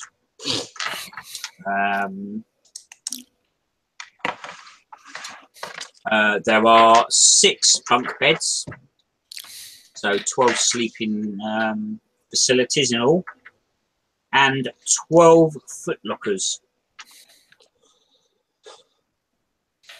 Okay. The west building was fairly similar, but has been destroyed by a falling rock. So, looking around the guard bunkhouse, can we tell who has been using it? Does it look like goblins have been using it, or does it look like the city watch has been using it? Can you make an investigation check?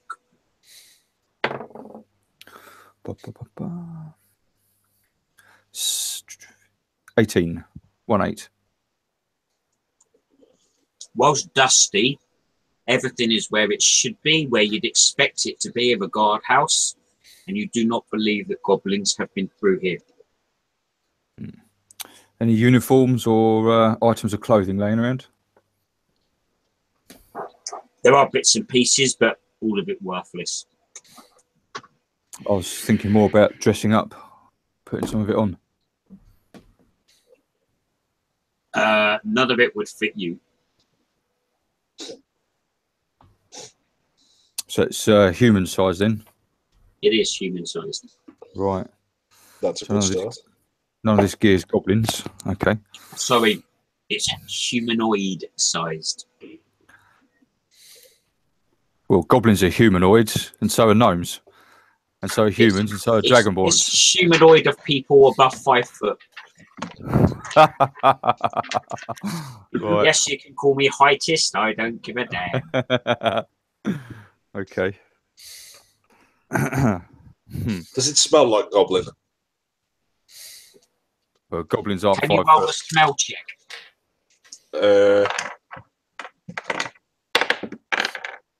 18. It does not smell like goblin.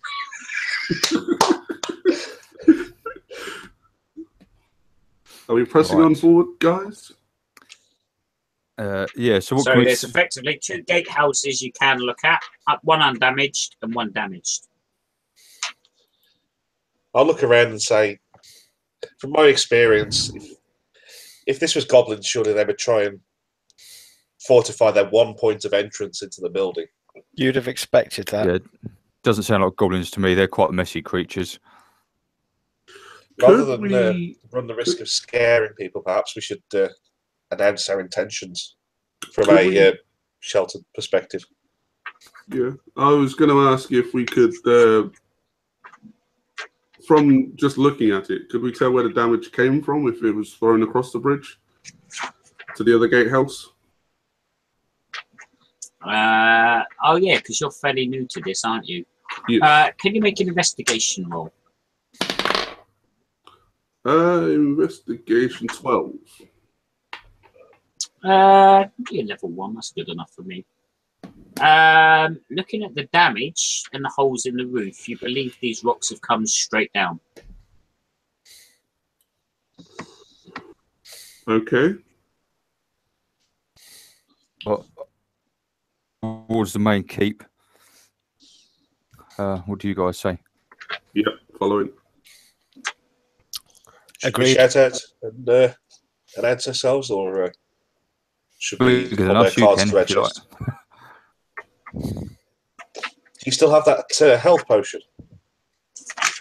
No, I gave it to Milo at the top of the windmill. And In that case, Kayla perhaps, took hers with her, I believe. I'll, Maybe if you and Luth made the first introduction, you're more of the kind of size they would expect to see if they're friendly, I guess. I'll sort of nod with a limp and pull my hood down and walk out towards the entrance, to the path towards the main entrance, towards the main key. Luther will walk out with Rav.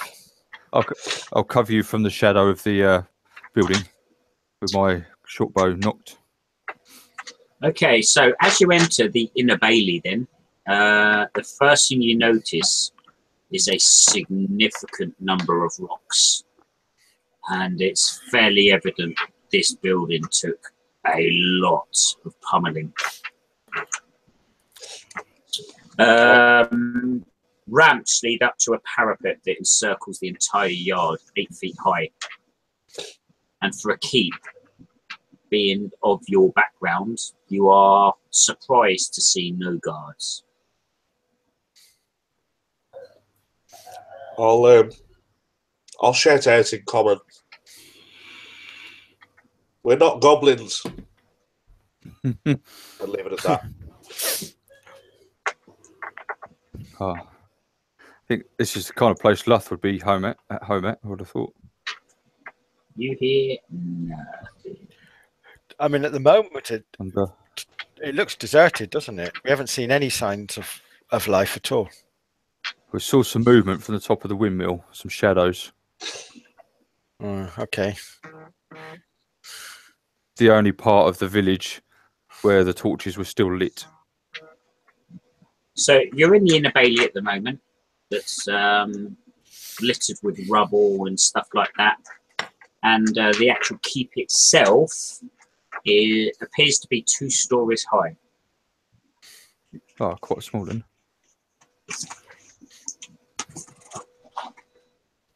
Well, I guess we, Go in. yeah, Use caution. There should be guards here. yeah. There'll be inner defences as well, though. All good bailies have got murder holes and whatnot. Yeah, but they still wouldn't just let you walk in, would they? So No, absolutely.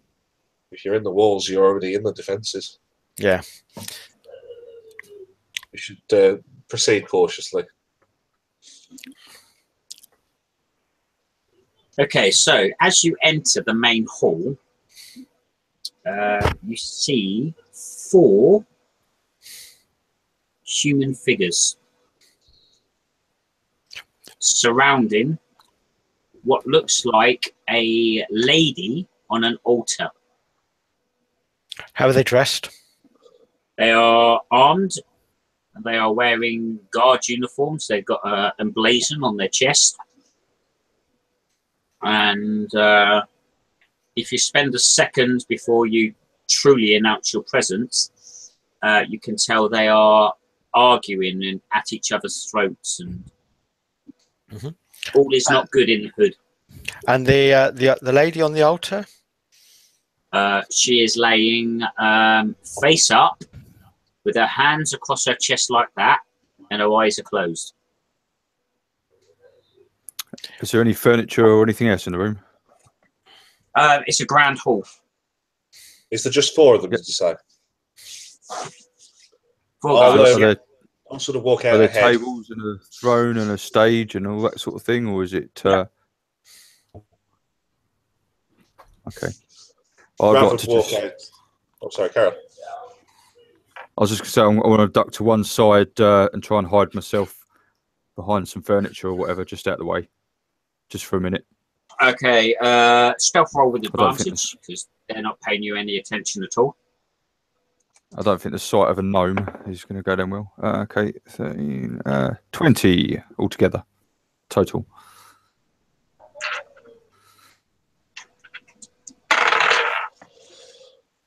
Oh yeah, you're hidden. Rav will sort of like hold up his hand to the others, going into sort of military mode, where like hold up his hand to stop the others, and he'll walk out a little bit ahead and like get down. And he'll announce himself to the 4 guards as friends. I am Captain Rav, 6th Red Cohort of the Dragonborn from Tharmantha. To attention. All 4 of them immediately spin round, snap to attention, sharp salute. At ease. And they adopt an at ease pose. I'll turn around and signal everybody to stand up. Firstly, you have allowed all of us to come up on you. You should be ashamed of yourselves defending this keep. Secondly, what the hell is going on here? One of the humans, a Torum Breck, walks up to you, snaps himself to attention in front of you, and throws a salute up. I'll return. Apologies, sir. We were assaulted. We're not sure what it was, but these boulders were coming from nowhere. Everyone fled for their lives, even the villagers. And you should be commended for remaining. We had to protect the body of Lady Nanda. Lady Nanda, who is she? I'll make group introductions as well. Yeah. She is the lady of the keep and the Baroness of the town. Okay. Is she breathing? She was in the hall when the roof collapsed, and she died immediately. We stayed to protect her body. You've done your duty well. Apologies for my harshness, but we weren't sure who you were. And who are you? My name is Ravantha Lacour. As I said, captain of the 6th Red Cohort of the Dragonborn City of Tharmantha. This over here is my friend Luth. The small one over there with the holes in him is Milo. And the gnome who's currently owing up all the silverware is Fingers. He looks around. No? That one. Put it down. and your position got revealed by Rav. Okay, so the guards basically blab everything to you. That Nightstone was bombarded by rocks dropped from a giant castle in the sky, and the keep was cut off when a rock cut through the bridge. The people in the village with nowhere to hide because the rocks were falling from everywhere fled north. In the event of an attack, they were supposed to retreat to the keep, but with a bridge out, that wasn't an option. So they went north. There is a cave, a bat cave, north of the village, and we think the villagers went there. They're not sure. Some of the guards, though, did go with the villagers as well, so they should be somewhat protected, hopefully.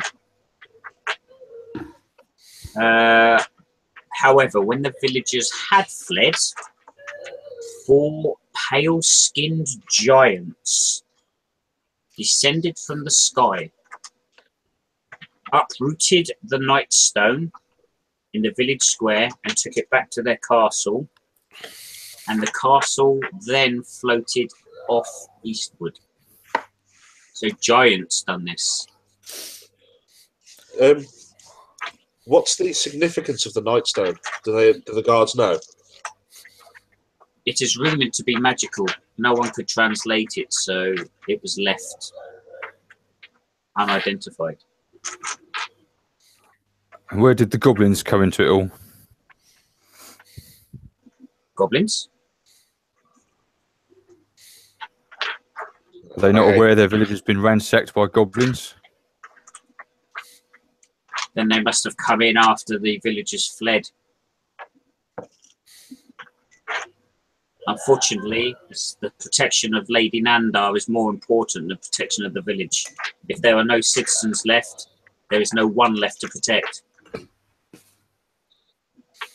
How many are you? There was 4 of us left.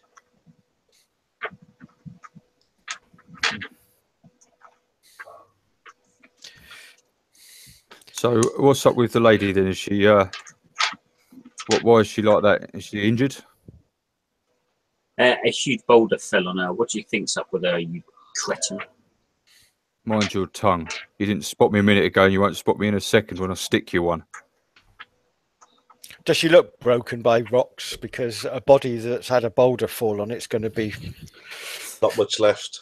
Yeah. There's. I mean, she's got She's a bit like a scarecrow with a face. She's got a red veil over her at the moment, but it drops in areas where it shouldn't. Right.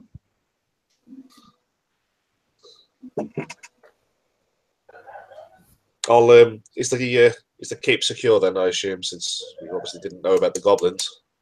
But it's obviously not if you were able to get in. But I'm sure that wasn't that easy.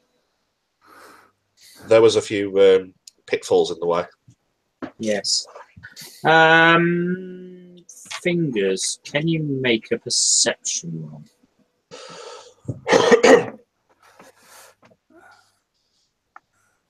11.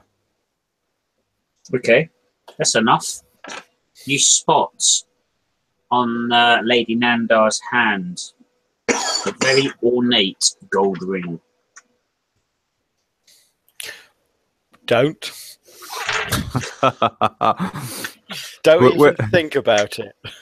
So these 4 guards, I assume they're all chatting away, are they? Or are some of them still keeping vigil on her? No, the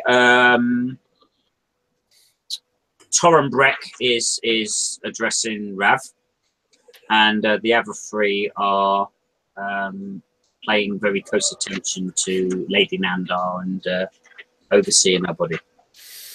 Okay. I'll ask Torren. Is there a? Do you have supplies here? Kitchens, medical supplies. We have a kitchen. What state it's in, no one knows. We haven't been to look. I'll sort of take command of it then. You two, go and see what supplies are in the kitchen. Carefully. Any surprises, signal us. Are you sending? Which two? The 2 guards. Nope. Ah. They're not leaving Landar. Even with your rank, they're not leaving her.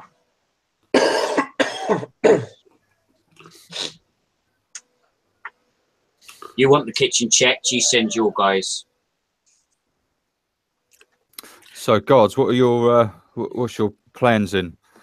Yeah. How long are you prepared to spend defending this lady? A dead lady. Forever? When the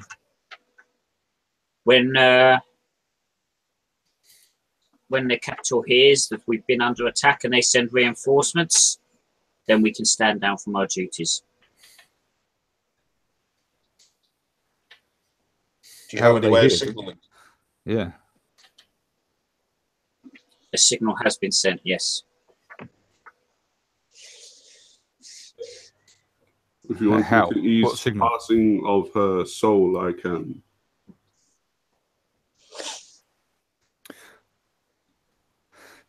A raven. We have a paladin amongst us. Maybe he could give your lady some blessings while we're here. That would be appreciated. I could also assist.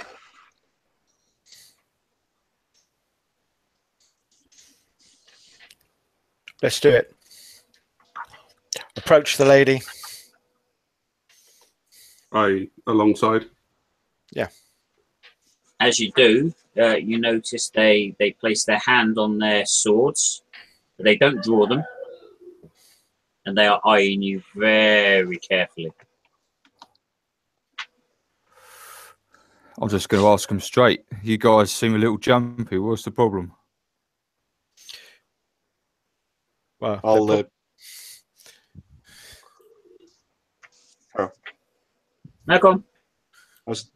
I'll put my hand on like fingers, well, shoulders if I can reach, head if not, and just say to him, it's customary with one's ward. I wouldn't expect anything less. Just don't make any sudden movements and don't touch the body.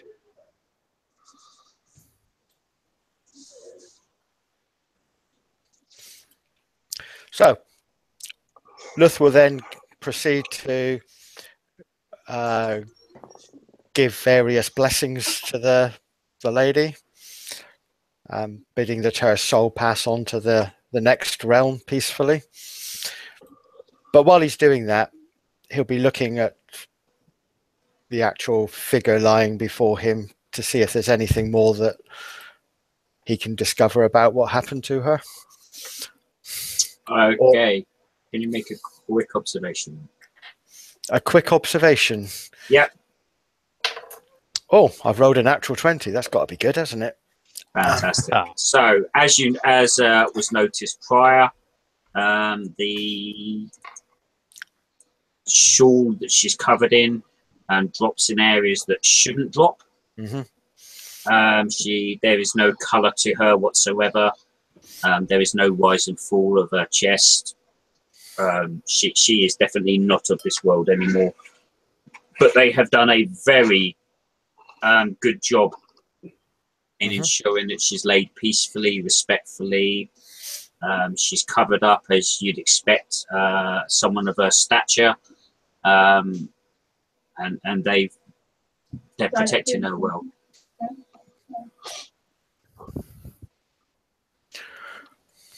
Milo? I will do the same. Bless the body. Make sure everything's in order. Make sure there's nothing suspicious going on.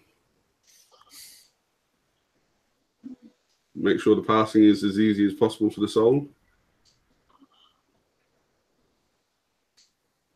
Fantastic. So, when you finish your rituals and you step away, The guards take their hands off the hilt of their weapons. They adopt a more informal but still regal pose, and they relax a little. And in the back of your minds, you hear a ding.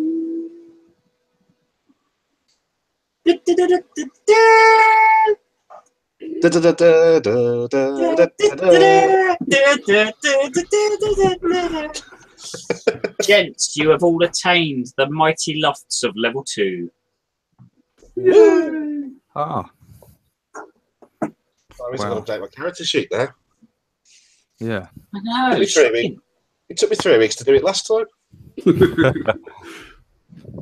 I Do I get Times to get it right. Do I get any hit points back for leveling up? You will get whatever you roll.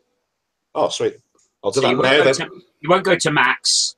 However, you cannot actually level up until you've achieved a long rest. Yeah. Mm. So, Right, guys, where's the bedroom? don't Okay, yet. Say yeah. that to me again.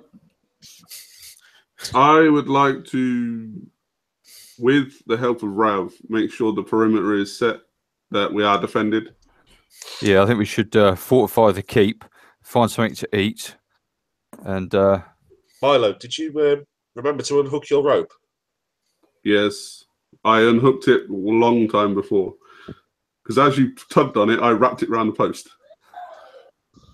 I meant the one from the post. You pulled out another hempen rope and tied it around the same post. Yeah. I did say as I jumped over, I wrapped the other one round. But I have lost a rope. So there's still a rope connecting the two bridges. Yes. Okay, so you have done the inner This is bathing, why and you I are said now in the Great Hall. I'll ask So- Dorian what defences the castle has, basically. We are all that's left of the castle. Structurally.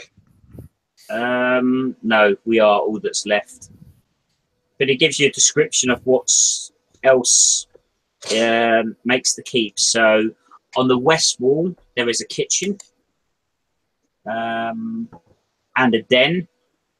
And there is also a staircase leading up to a second floor, which contains an upstairs hall and a master bedroom.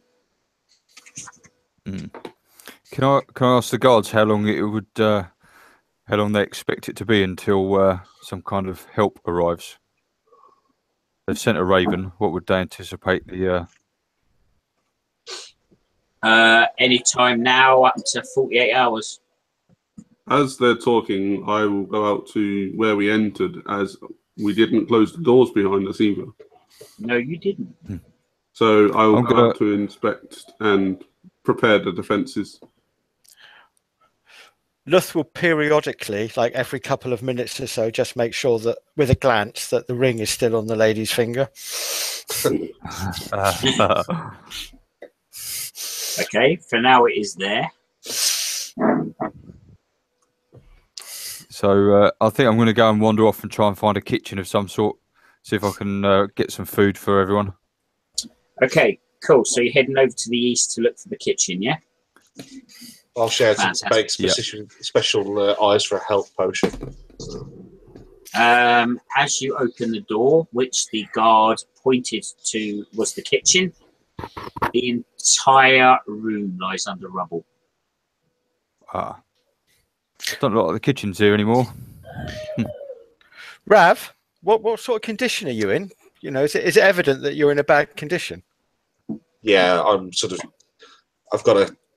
trying my best to like be the stoic sort of leader, captain-y, really badly pulling it off. My hands on my side, and you can see a small little pool of blood on the floor where I've stood. Okay. I'll go and see if I can catch up with Milo and help him shut the front door, retrieve his rope and shut the front doors. Okay. Luth will tell Rav that he needs to rest. It's plenty of time to rest when we're dead. Well, that might come sooner than you would like if you don't rest. I'll look around. And, there's not much time at the moment, but soon. So, guards have alluded to a den and an upstairs hall leading to a master bedroom. So, Milo, you're in the Bailey still. Yep. And while you're looking around, you do spot the bodies of 3 other guards lying under huge rocks. But the doors can be shut and secured from the inside. They haven't been damaged. I will retrieve the rope and cut the other one, and then close the doors with the help of the gnome. Fingers. Mm-hmm. And barricade if we can find ample usage of our tiny bodies to barricade the door to make sure it doesn't open. You don't need to barricade it. It's a very ornate door, so it comes shut, and on a lever mechanism is the bar that actually secures the door, and it actually moves into the wall, so it's not just secured against the doors, but actually the wall itself is providing the reinforcement, so it's a very secure door. As you would expect from a keep. Oh yes, absolutely. I'll talk to Thor and say to him, are you able to make sure that the hall is secure while we go and inspect the rest of the castle? We've been ensuring its security for the last 18 hours. If your colleagues have secured the front door, then there is nothing more for us to do than to ensure the vigil of Lady Nandar continues. As you were then. Luth, we'll go and check the den. Okay, let's do that. So you enter the den, and it's effectively a 2-floor room. So the lower floor is the den, which is decorated with overstuffed chairs, bearskin rugs, and the walls are adorned with display weapons, shields, wild animals. It's a hosting room, effectively. And there is a decorative wooden ladder that leads to a 20-foot high circular balcony with a sculptured wooden railing. A wooden ladder Lovely. that's 20 foot long. That could be handy. That would span the moat outside, wouldn't it? It certainly would. It'd span the bridge. Yeah. Would you like to climb it? Yeah. So Let's all climb up.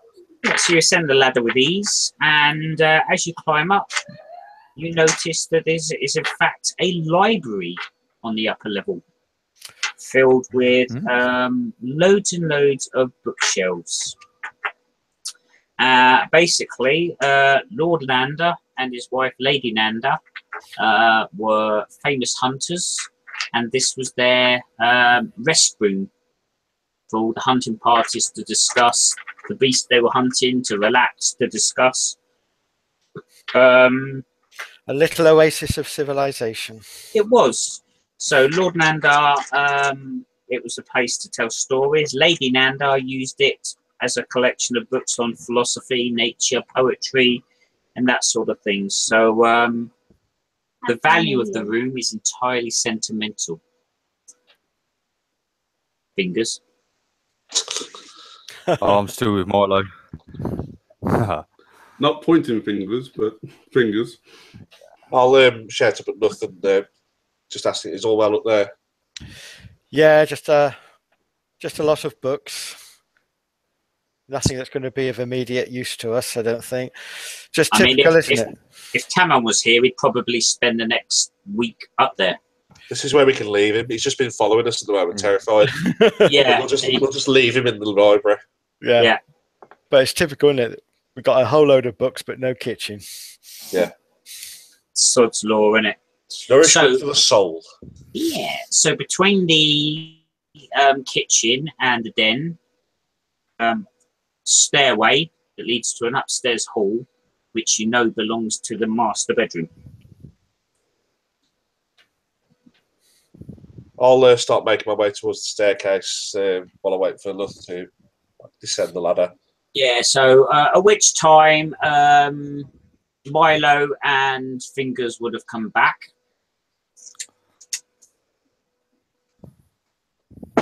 What have you guys found?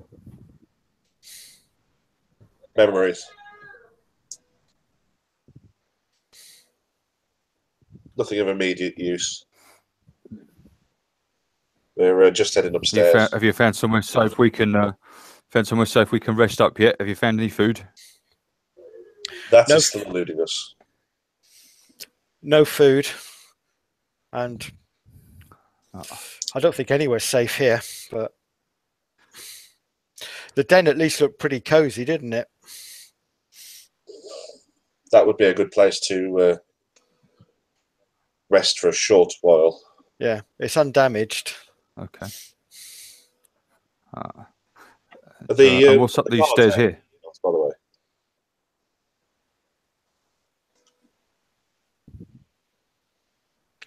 Sorry, what just happened? Oh, sorry, I was saying, are the guards still out of earshot? No, they're still within earshot. Okay. And Fingers just asked what's upstairs. Yeah, what's up the stairs? We haven't been up yet. The guard told you what was up there, though. Okay, We believe it's the master bedroom. She looks like the sort of lady that have a nice soft bed. So as you start to climb the stairs, the original guard, Torrum, says, no disrespect, but I will follow you up. By all means. Lead the way. So you head up into an L-shaped hall decorated with very rich carpet, gilded sconces, framed paintings of various places in Waterdeep, which is the capital. A door to the north end of the hall leads to a stone balcony overlooking the entrance to the keep. Other doors lead to bedchambers which have been completely destroyed. And a wooden staircase on the west wall descends to the main floor, while a similar staircase on the south wall climbs to the roof. I wouldn't mind going up to the roof and having another look around with my dark vision, just to make sure nothing's changed outside. Makes sense. Yeah. Okay, so as you climb to the roof then, you notice the falling rocks have caused sections of the roof to collapse, but what remains is safe to walk on.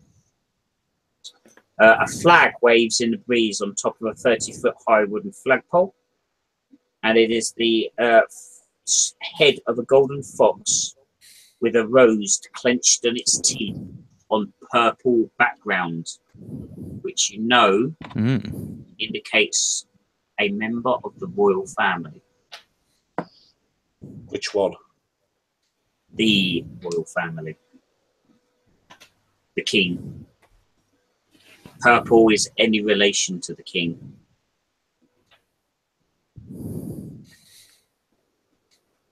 Are we set to hear of this then?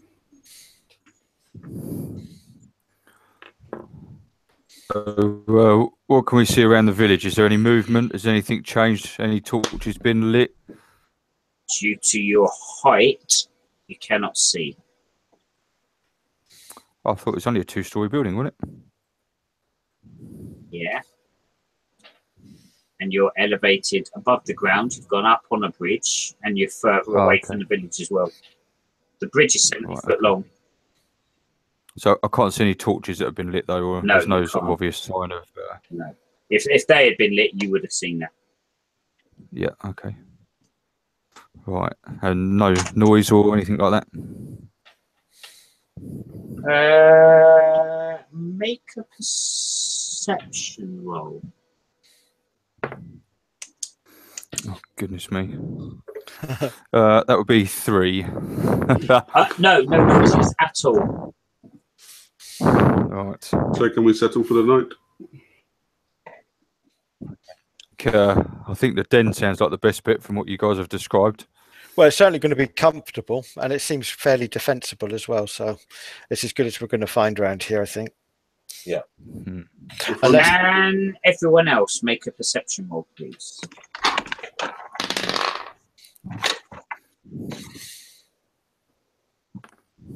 13 for the night. 13. 10. Luff, Milo, Rav. You're not entirely sure where exactly, but you hear horse prints, horse steps somewhere in the village. I would start rushing my way to the front gate, as we know that is the only entrance. Where's he going? Did you not hear it? I didn't hear anything. I'll say to Thorin, you need arms. So Kella should have warned us if anyone made it into the village. She wouldn't have warned us if they were friendly. I'm not even there, so yeah. I've already run off. Or if she's dead. Or if they were already in the village. I spent a lot of time with her. It seems unlikely she wouldn't have sent some sort of signal, even if they'd gotten the better of her. I agree. Let's go and find out. Yeah, seems strange. Did the master bedroom had a balcony that overlooked the entrance, didn't it? I believe.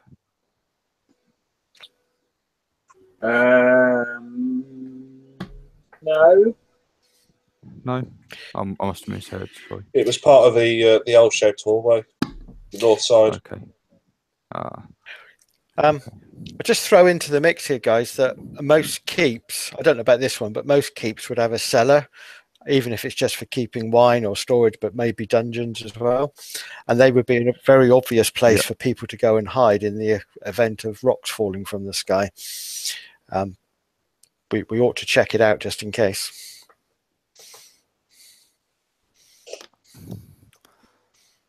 Yeah.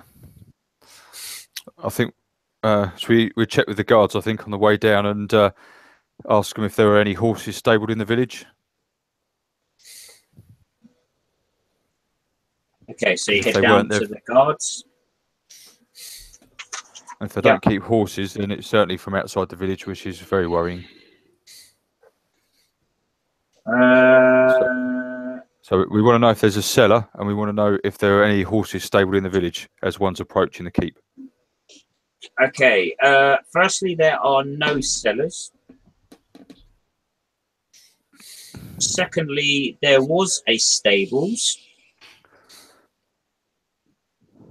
But the stables only contained 2 horses. For the Lord and Lady, we presume. And where in the village are the stables located? They are located to the east of the village. Within the bailey or outside of the bailey? Well, inside the village, but outside the keep. But you believe the horses came from the west of the village, and it sounded like more the gate where Kella was in the west. It was indeed. I'm still rushing towards the front of the keep. Yeah, so you're at the gate of the door. Is there any way to get on top of the wall? So there should be a way of. Yeah, but you're a little bit little. You're going to struggle to see over. I'll climb on top of the the bit on top of the wall. I'd climb on just to try and get a vantage point. Okay, athletics. I'll re-roll that natural one because I have lucky. And I get a full 4. Okay, so all I've got visions of you holding onto a rock just above your head height. Your legs are scrabbling like a good one, and you're just not moving anywhere. Curse the gods for my height. While he's sort of like scrabbling up the wall, I'll make sure the guards are informed of what's coming and that they're prepared to defend their charge. At which point you notice they've all now drawn their weapons, and they've now adopted a north, south, east, west stance around Lady Nandar, facing out, ready to face anyone that were to come in. And you wouldn't expect anything less, Rab. You are impressed with. Yeah, I'll sort of let it show on my face that I'm impressed with them, and I'll make my way towards the ramp at the front The of baby. the. Yeah. Cool. Luff, what are you doing? I'm staying with Rav at this point, heading down. Fingers? Yeah, I'm cautiously heading down. Okay, so as you three enter the bailey, you spot this halfling hanging onto a protruding bit of stone, legs kicking like a bugger, trying to climb up, even though his feet are actually like virtually on the floor. I'll look at Luth and Fingers and say, "Do you want to help him or Sly?" He's taller than me. You help him. I'll just sort of walk up to him and put my hand under his feet and like pick him up. Yeah. Okay, suddenly you are launched above the wall of the bailey, and you can see pitch black because you've got no dark vision at all. Bugger. But what you do see is a couple of torches moving around in the village. I will tell the others of the torches. Possibly ask Fingers to adopt the same stance I am on top of the Dragonborn's hand. I'm just going to ask you. You did make sure that bridge was the rope was off that bridge, didn't you? I cut. Yeah. Good. Okay. Cool. Yeah. How If many Rav's torches did you good see? enough to lift me up. Okay, so Fingers has a look. He's got a little bit sharper vision than you, even with the torches. And you make out riders in the village. There appear to be 7 horsed riders in the village, but you can't make out any more detail than that. How tall are these riders roughly? My height or No, they're more like Luff. Luff's? Yeah. Okay. Well, they can't get over the bridge. I mean, they run horses. So I guess they could do a running jump over it, but That's a bit easier than humans running jumping. it is. But it's still unlikely. I would have said. I'll sort of carefully drop Fingers back down to the floor. I'll let everyone know that there's 7 riders making their way around the village with torches, so they're obviously not scared, even though there's bodies of goblins and stuff lying around. Are they making their way to anything specific? Like were the torches heading to a specific location? The centre of the town. Where the stone was? Yep. Not towards the keep then. Nope. Okay.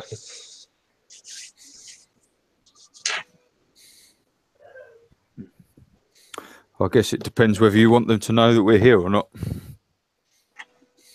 Doesn't seem like they're looking for us or the keep. As much as they can struggle to get to us, we'll struggle to get back to them. It's a bit We easy can have a getting conversation with them over the. down. Yeah. I'm currently picturing the scene from Monty Python and the Holy Grail. Don't spoil it. Ryan's not coming out to play. He's been a very naughty boy. I was thinking of the French and the English in the castle. Yeah.